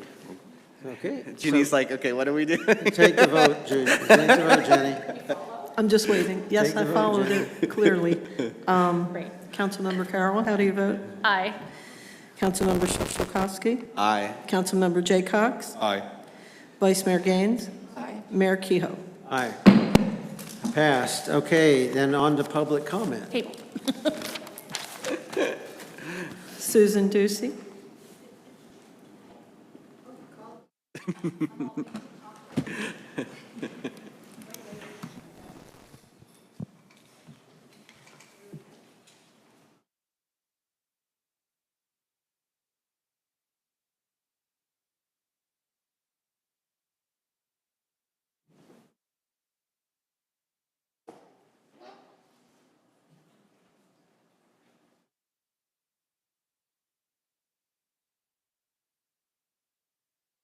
I'm Susan Ducey, 139 Harvest Gate Boulevard, Groveland, Florida. Mr. Mayor, council members. At the August 18th, 2025 council meeting, we advised that the Palisades issue was not given proper public notice, and the city manager, the city attorney, and the city council disregarded our findings. After the meeting, we filed a written appeal, prepared to file with the circuit court a petition of writ of certiorari. After our actions, the city council administration, agreed that we were right and that our request should be voided in the process. At the December 1st, 2025 council meeting, we advised that the Palisades items had three main issues. One, it involved conservation land as per your future land use map, and Palisades' request violated Groveland's comprehensive plan. The building and premises were non-conforming per Groveland's code. We believe there was a conflict of interest with the Palisades attorney, since he was also the vice chair of the Groveland Strategic Plan Committee and was a trusted subject matter expert with a high degree of camaraderie with Groveland's leadership, thus giving him an unfair advantage before the city council on the Palisades matter while he was being paid to get a yes vote. We believe our concerns proved to be true by the council's acceptance of the Palisades attorney's statements during the December 1st meeting. The city manager, the city attorney, and the city council disregarded our findings. We were right.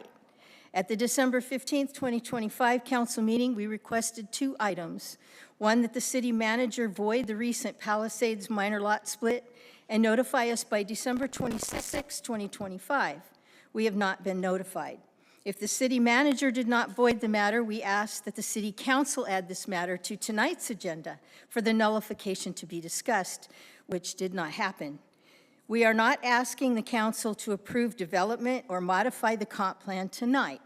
We are simply asking for the following: that tonight you direct the city manager to correct an administrative action of an improper minor lot split of conservation land that is inconsistent with Groveland's adopted comprehensive plan and future land use map by no later than January 9th, 2026. That tonight you direct the city manager and the city attorney to issue a written determination under the code regarding abandonment of the non-conforming Palisades structure by no later than January 9th, 2026. These two requests are for corrective action and not substantive. Corrective action is permissible without new public notice.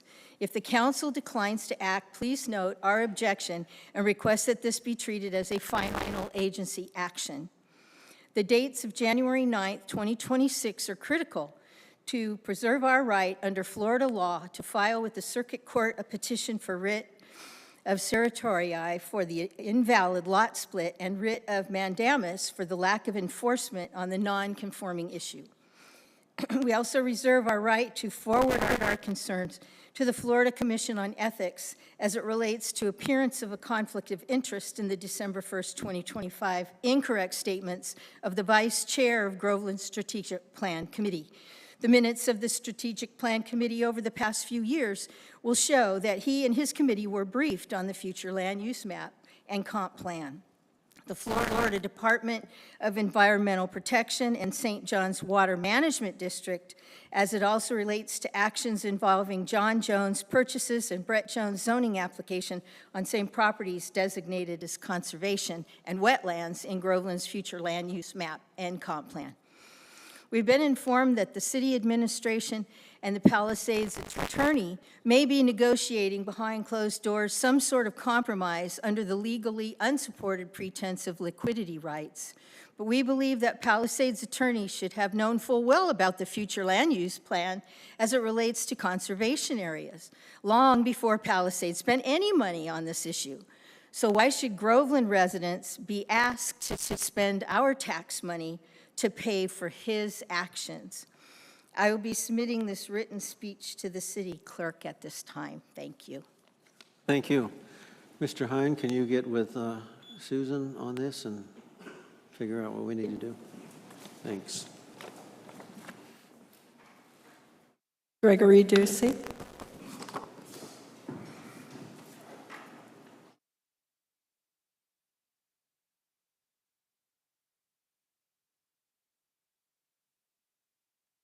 My name is Gregory Ducey. I live at 139 Harvest Gate Boulevard, Groveland, Florida. I want to thank you for giving me a few minutes to speak to you on this issue. As a legal guidance, there were 3 of us making prepared statements tonight to be entered into the record. After the 3 of us make our statements, we are requesting the City Council to take action tonight. At the December 1, 2025 council meeting, we were made prepared speeches to the council about the concerns we had with the Palisades items on the agenda. The city manager, city attorney, and Palisades attorney contradicted our statements, such as we stated that the Palisades abandoned building was non-conforming structure per Groveland's code, and therefore its building and its zoning use have been terminated. The city manager and city attorney publicly disagreed with our statements. Will they publicly correct the statements at this time? We stated that the property in question was conservation according to the city future land use map that was voted on by the city council. The city attorney publicly disagreed with our statement. She said the property was not conservation and did not receive a future land use designation. Will she publicly correct her statement tonight? Brett Jones, Palisades attorney, said our comments were well-written, thought out, but they were going to take the wind out of our sails because there was a fatal flaw in our comments. He said the comments were based upon the fact that this was designated a conservation, and it was not. It was yet another staff error. It just happened to be that way. The staff are people, so go get out your crayons and color in what something is not on the map. You heard the city attorney say it before. There are no designations. So this is not conservation. It never was. Now we have proven that his statements were incorrect. Will he publicly correct his statement tonight? Brett Jones went on to say our comments were well thought out, but they don't apply because the city council never took action to designate the land as conservation. Now it has been shown that the city voted 2 times by ordinance to designate as conservation. Will he publicly correct his statement tonight? Brett Jones went on to say that maps are not voted on. Will he publicly correct his statement tonight? At the December 1, 2025 City Council meeting, the city attorney and Palisades attorney Brett Jones were pushing the city council to take action and make a decision on the Palisades items. Brett Jones went on to say that the matter should not be continued, and he agreed with us that it needed to be resolved because it was salt in the wound to us, and not to leave it unresolved. After the meeting, we exposed their incorrect statements in writing to the city council and showed proof that the property in question was indeed conservation and actually reviewed and approved by the city manager, city attorney, and city council on August 24th, 2020. As soon as we exposed that, Palisades pulled the item so much that Brett Jones concerned for having us salt out of the wound. Now we hear there are rumors of some sort of backroom deal being worked out with Palisades' favor. After the 3 of us speak tonight, we would request that the city council take action to 1, direct the city manager to correct the administrative action of improperly minor lot split of conservation land that is inconsistent with Groveland's adopted comprehensive plan and future land use map by no later than this Friday, January 9th, 2026. And we ask to direct the city manager and city attorney to issue a written determination under the code regarding the abandonment of the non-conforming Palisades structure no later than this Friday, January 9th, 2026. Thank you. Thank you. Banks Helfrich. Thank you.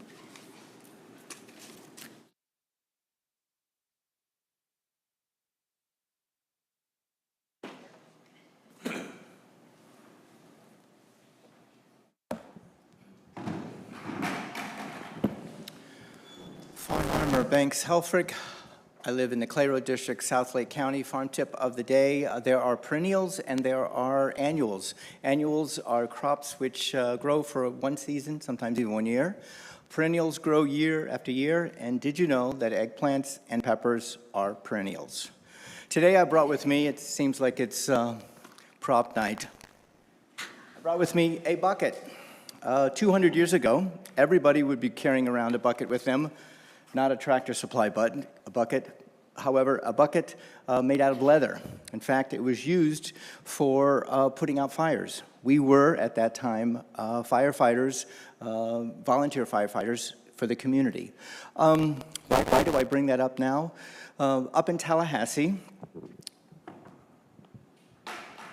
they are talking about eliminating property taxes. If we eliminate property taxes, every one of us will be bringing around buckets with us because we will not have a fire department. In fact, property taxes pay for fire, police, roads, education, parks, libraries. So what are the options on the agenda or what they're talking about up in Tallahassee? One, to eliminate property taxes for those over 65. I have 3 years to get to 65, so that'd be good for me. However, that does put a high burden on the rest of us who do not, are not 65. To eliminate property taxes for owners of homes that have been in their homes for over 10 years. That puts a burden on those who are first-time home buyers. One of the options, which is kind of favorable, is to increase the homestead exemption to $200,000 from $25,000, $50,000 to $200,000. That would pretty much help across the board. However, there are a few holes in that. The other one is to freeze property taxes when you buy your house at the original time of buying it, and only increasing 1 to 3% every year. The caveat is the property taxes will go back to the year for which you bought that house. So if we eliminate property taxes or we decrease the property taxes, how do we find the revenue, the tax revenue, to compensate for that, to compensate for firefighters, police, roads? One option out there is to increase tolls for non-Florida residents. This will have our tourism come into Florida and pay for more taxes. Also eliminating Florida residents from paying toll roads. Another one is to increase tourism tax and to take that tax money and use it on other options like fire and safety and security. Those two actually put burdens on the tourism, and they have done this in Las Vegas, and it seems to work most of the time. The other one is to increase the consumption tax. This does put a burden on those economically disadvantaged. So this bucket here is $4.99 at Tractor Supply, or 2 for $8, which is not bad. So at least we will have buckets to hold the water for fires, yet probably not a community with an appetite to put them out. I am Farmer Banks Helfrich. May you all be blessed. Thank you for allowing me to speak. Thank you. Alan Joyce.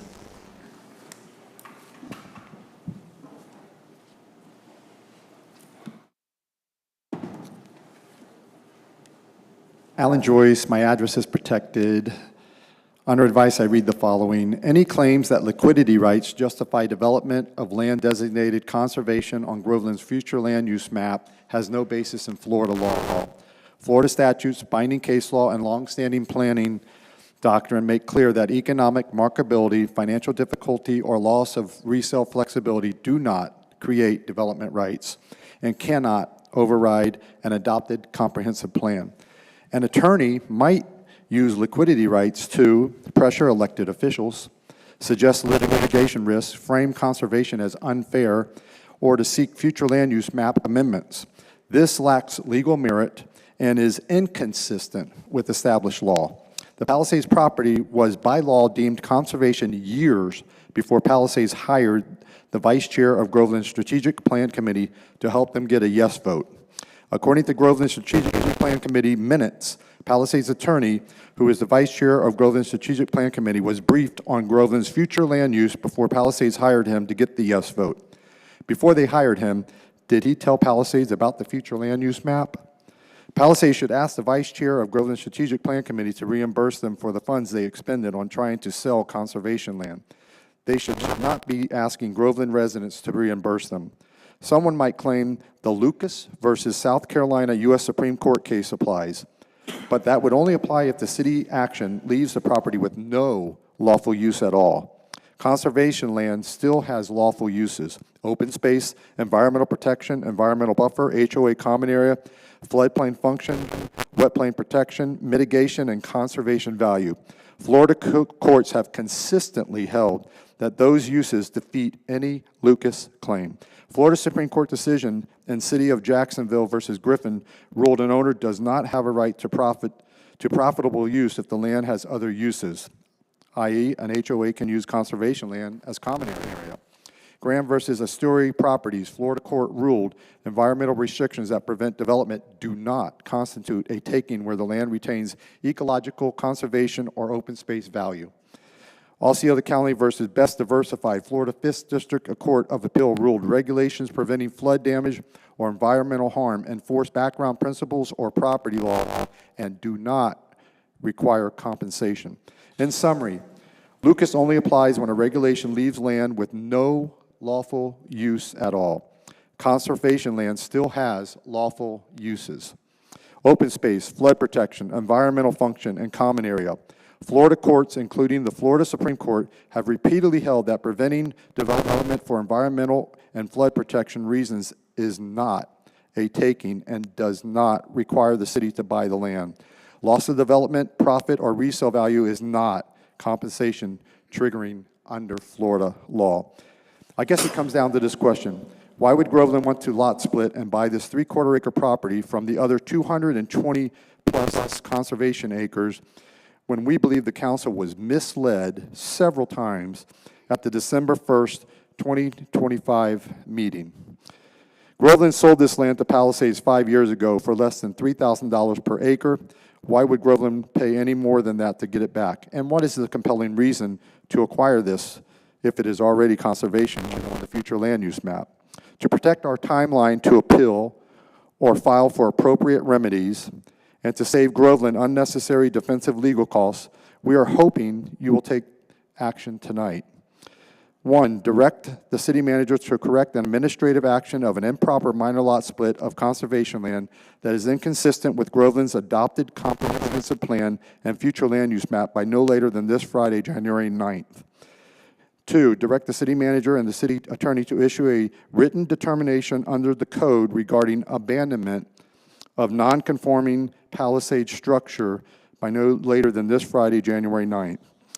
We are also hoping that you will remember that unlike your advisors, we were accurate on August 18th and December 1st. Please help us resolve this tonight. I will be submitting the speech now to the city clerk. Thank you. Okay, Mr. City Manager, could you and the attorney, there's a list of things here that we're not going to be able to deal with tonight. Can we meet with the group and figure out who's on first? I'm not an attorney. There's a lot of things that have been thrown out. I don't know if they're correct or not, but we need to get some resolution to this. Can we set up a meeting with them? I'm unclear as to who set up a meeting with whom. The people that are quoting law on what we've done and what we haven't done right, and At the due season, Mr. Joyce. you know, if they're correct, we need to take some action. If they're not, we need to let them know that they're And not. historically, they have been correct. Yeah. Just throwing that out there. Is that okay? Are you okay with that? Okay. Is everybody else okay with it? Okay. That concludes public comment. Okay. Mr. Jaycox.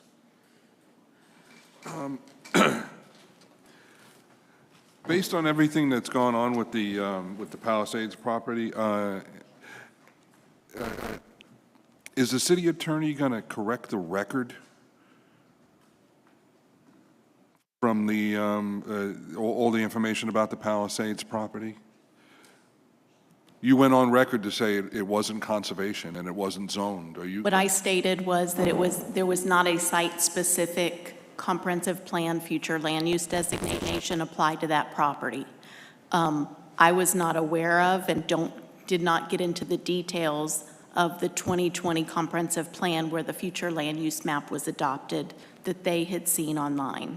So what I stated was accurate, that there is not a future land use ordinance specifically for that property. And I did correct that during the meeting because I realized there could be a map that they were stating that they saw online.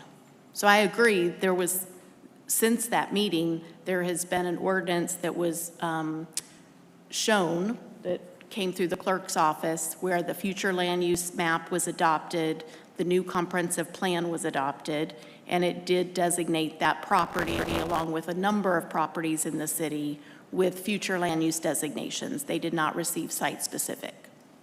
Thank you. You're welcome. Also, I think we should ask the city manager to direct the city attorney to come up with a statement to put on the agenda about personnel and people coming up to speak to the council who are not members of the staff, who would probably give us information that wasn't exactly true to benefit themselves. Some type of statement that would be on every agenda saying that the city council should not take into consideration, people who are not part of the government. I think we voted on, the Palisades things because we were told things that weren't true. So. Yeah, I can see where you're coming from, but that's a slippery slope, because I get most of my knowledge from the people that are out there that are constituents. Mm-hmm. They tell us what they think, what they like, what they don't like, and to cut that off would be, not be a good thing. So I think we just have to be more consistent in this is just my opinion, more consistent in how we're asking the questions and make sure that we're getting the right answers, right? Well, I wasn't really talking about the public. I was talking about advocates for applicants. I mean, I have meetings, you've had meetings with that, they call you in to have meetings, and we have to be, again, my opinion is, you go in there, you know that they're doing whatever the best thing for their investors. They're not doing what's the best thing for the city. And you have to go in with that attitude as, this is where they're coming, this is where we're coming, and we have to meet somewhere in the middle. But I think that we're all smart enough to know not to take everything with hook, line, and sinker. This was a different issue where we had different maps that weren't quite right and all kinds of things. And I think, again, Mr. Hine and our city attorney need to get together with us and figure out how we make this right, whether it's, and it's not only making this right, but it's getting the map right and everything else, right? So how to correct it. Just my opinion. I'd welcome anybody else's input on that. Let it ride. Okay, it was a concern because at the meeting, me and Amy Joe kind of said, well, we had to do something because, and we didn't. So. I get it. Is that your report? Yep, that's the report. Come on, I mean, you've done so much. You've been out Christmas and all that. Well, nothing? we said all that last time. Okay. In between the last meeting and this one, we didn't do anything else. Go on record to say the band was real good. Oh, yes, the band at the Because we're looking Trilogy at that Party band. was very good, and I recommend them to the city. Okay. They were the featured players, I believe, so. Cool, thank you. No report, just Merry Christmas and Happy New Year. Nothing from Washington? Do you want to share? Nothing good from Washington. Why? Go there at 6 a.m. tomorrow. Amy Jo? Not much. Happy New Year to everyone. And I had some concerned parents and staff from Groveland Elementary contact me, so I wanted to let you guys know. I called Bill Mathias. He was super great, reached right out. And I'll let you know if anything comes of that. They were just gonna, I think he said the school investigate, or the county's investigation is ongoing. So that's that. Nothing else to report. I seen that on Facebook, so thank you for tracking Yeah. it. I just wanted him to be aware it was also on Facebook, so he could respond. Mr. Mayor. Happy New Year and no report. Oh, wow. So I'm the only one, huh? Neighborhood huddles for this year, any volunteers that want us to come to your neighborhood and bring the show for neighborhood huddles where we bring everybody? Now, this year, we're even going to have small ones where I think Mr. Hines working on videos and things, so we can have all the presentations and even go to smaller venues and do the neighborhood huddles so everybody's kind of in sync on what's going on. Train station ideas, we have a committee that we're putting together ideas to come back on what the train station should be used for. Can we get a date, Mr. Hine, on when they can come and present on that? The date to begin I wish Tim hadn't left, the date to begin the storm water drain and construction here on South Lake. Do we have a date on that? Because we need to start putting that out to the public, that's going to be closed down, and it would be good. I think all the council probably would need to know that because they're going to get questions, I'm sure. On interviews, just for our next workshop, I'd like to throw out that, as in business, that if we have C-suite candidates, candidates for higher positions, that maybe as a courtesy, the council can interview as well, because we'll be working very closely with them. We had an issue and I think Mr. Hine might address it in a second with the audit. We'll come back to it if not, but we had an issue with the audit. So with that and the corrective measures that Mr. Hine's taking because of that, I'd like to recommend for the council to get consensus, put on the next agenda to really go ask for a full operational audit. Remember at the beginning of last year, we said that we were going to have DOJ come in. DOJ has been tied up, putting people in jail in Volusia County and in Orlando, so we're not going to get that. We need to have a full operational audit with the changeovers that are getting ready to take place, and that's not a cheap thing to do, but I think we need to discuss that and put that on the agenda for the next meeting. Can we get consensus for that? Are we talking about an internal audit or to have somebody else from the outside? From the outside? Third party. Okay, so you're looking for consensus to put it on the agenda to come up, so. We can't take action on it here because it's not on the agenda. Right, but when they bring it to the agenda, they should also bring how much it would cost, right? Yeah, but I think in the discussion, we're going to figure out, because who's in charge of hiring the auditors? Who's in charge of hiring the auditors? Who's responsible for the auditors that we have? We are, the board, not him. The board is responsible, so we need to have that discussion. And let me go into the next phase is, with what's happened, I'd really like to have a discussion on what it will take to let our current auditors go. Because the auditors that we currently have, on how we can get out of that contract.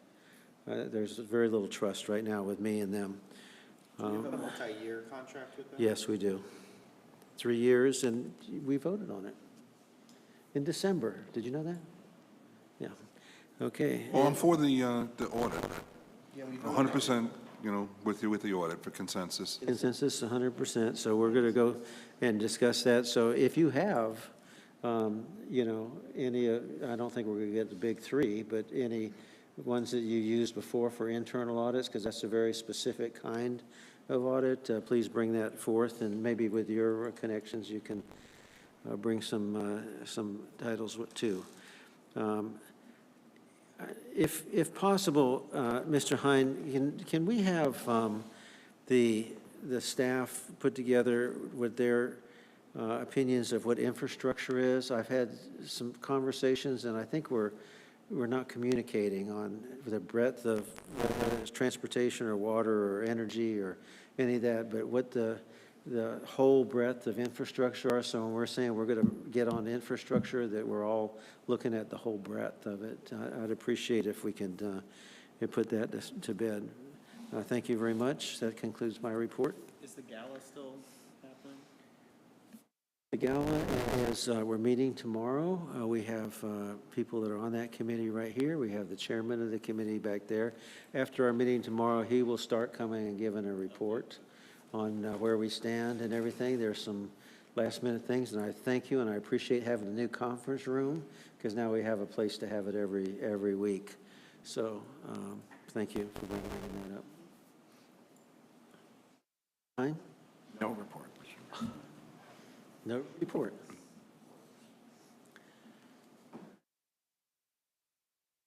Don't have a report, but I do have a request for a closed session meeting in some pending litigation. We are scheduled for mediation on January 27th of this year in the Sharon versus City of Groveland and Jordan versus City of Groveland. These two cases are independent, but they were combined under one case in Lake County. And in order to prepare for mediation, the litigation counsel defending the city in this case has requested to meet with counsel to talk about litigation strategy and costs. And so we've scheduled a closed session meeting for January 20th, 2026 at 6:15, which would be just before your next council meeting on that Tuesday. It'll be held here in the E.L. Puryear Building at 243 South Lake Avenue, Groveland, Florida. We anticipate no longer than the 45 minutes prior to your council meeting. I'll arrange for a court reporter as required by law to have that.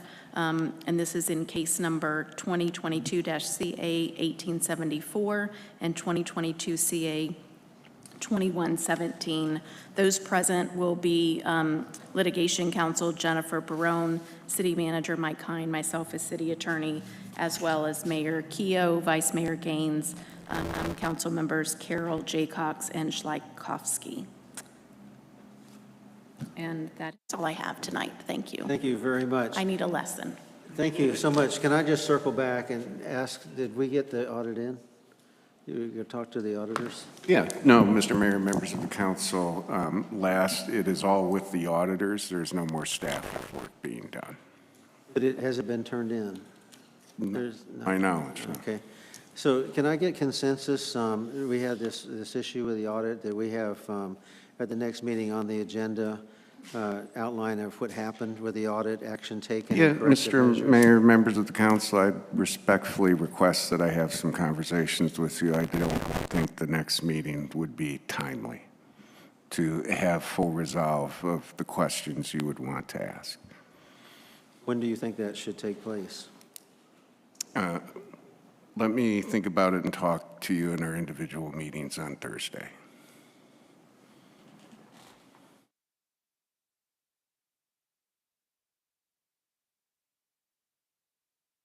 I don't know.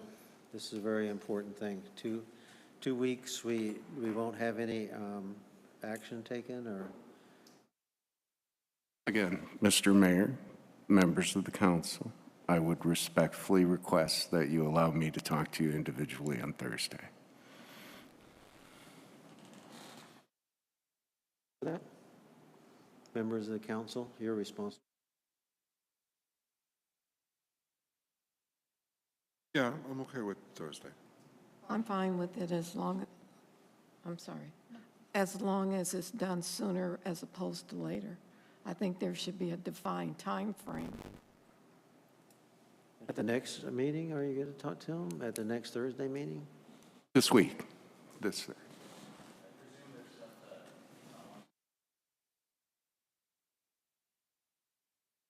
All right, so let's adjourn.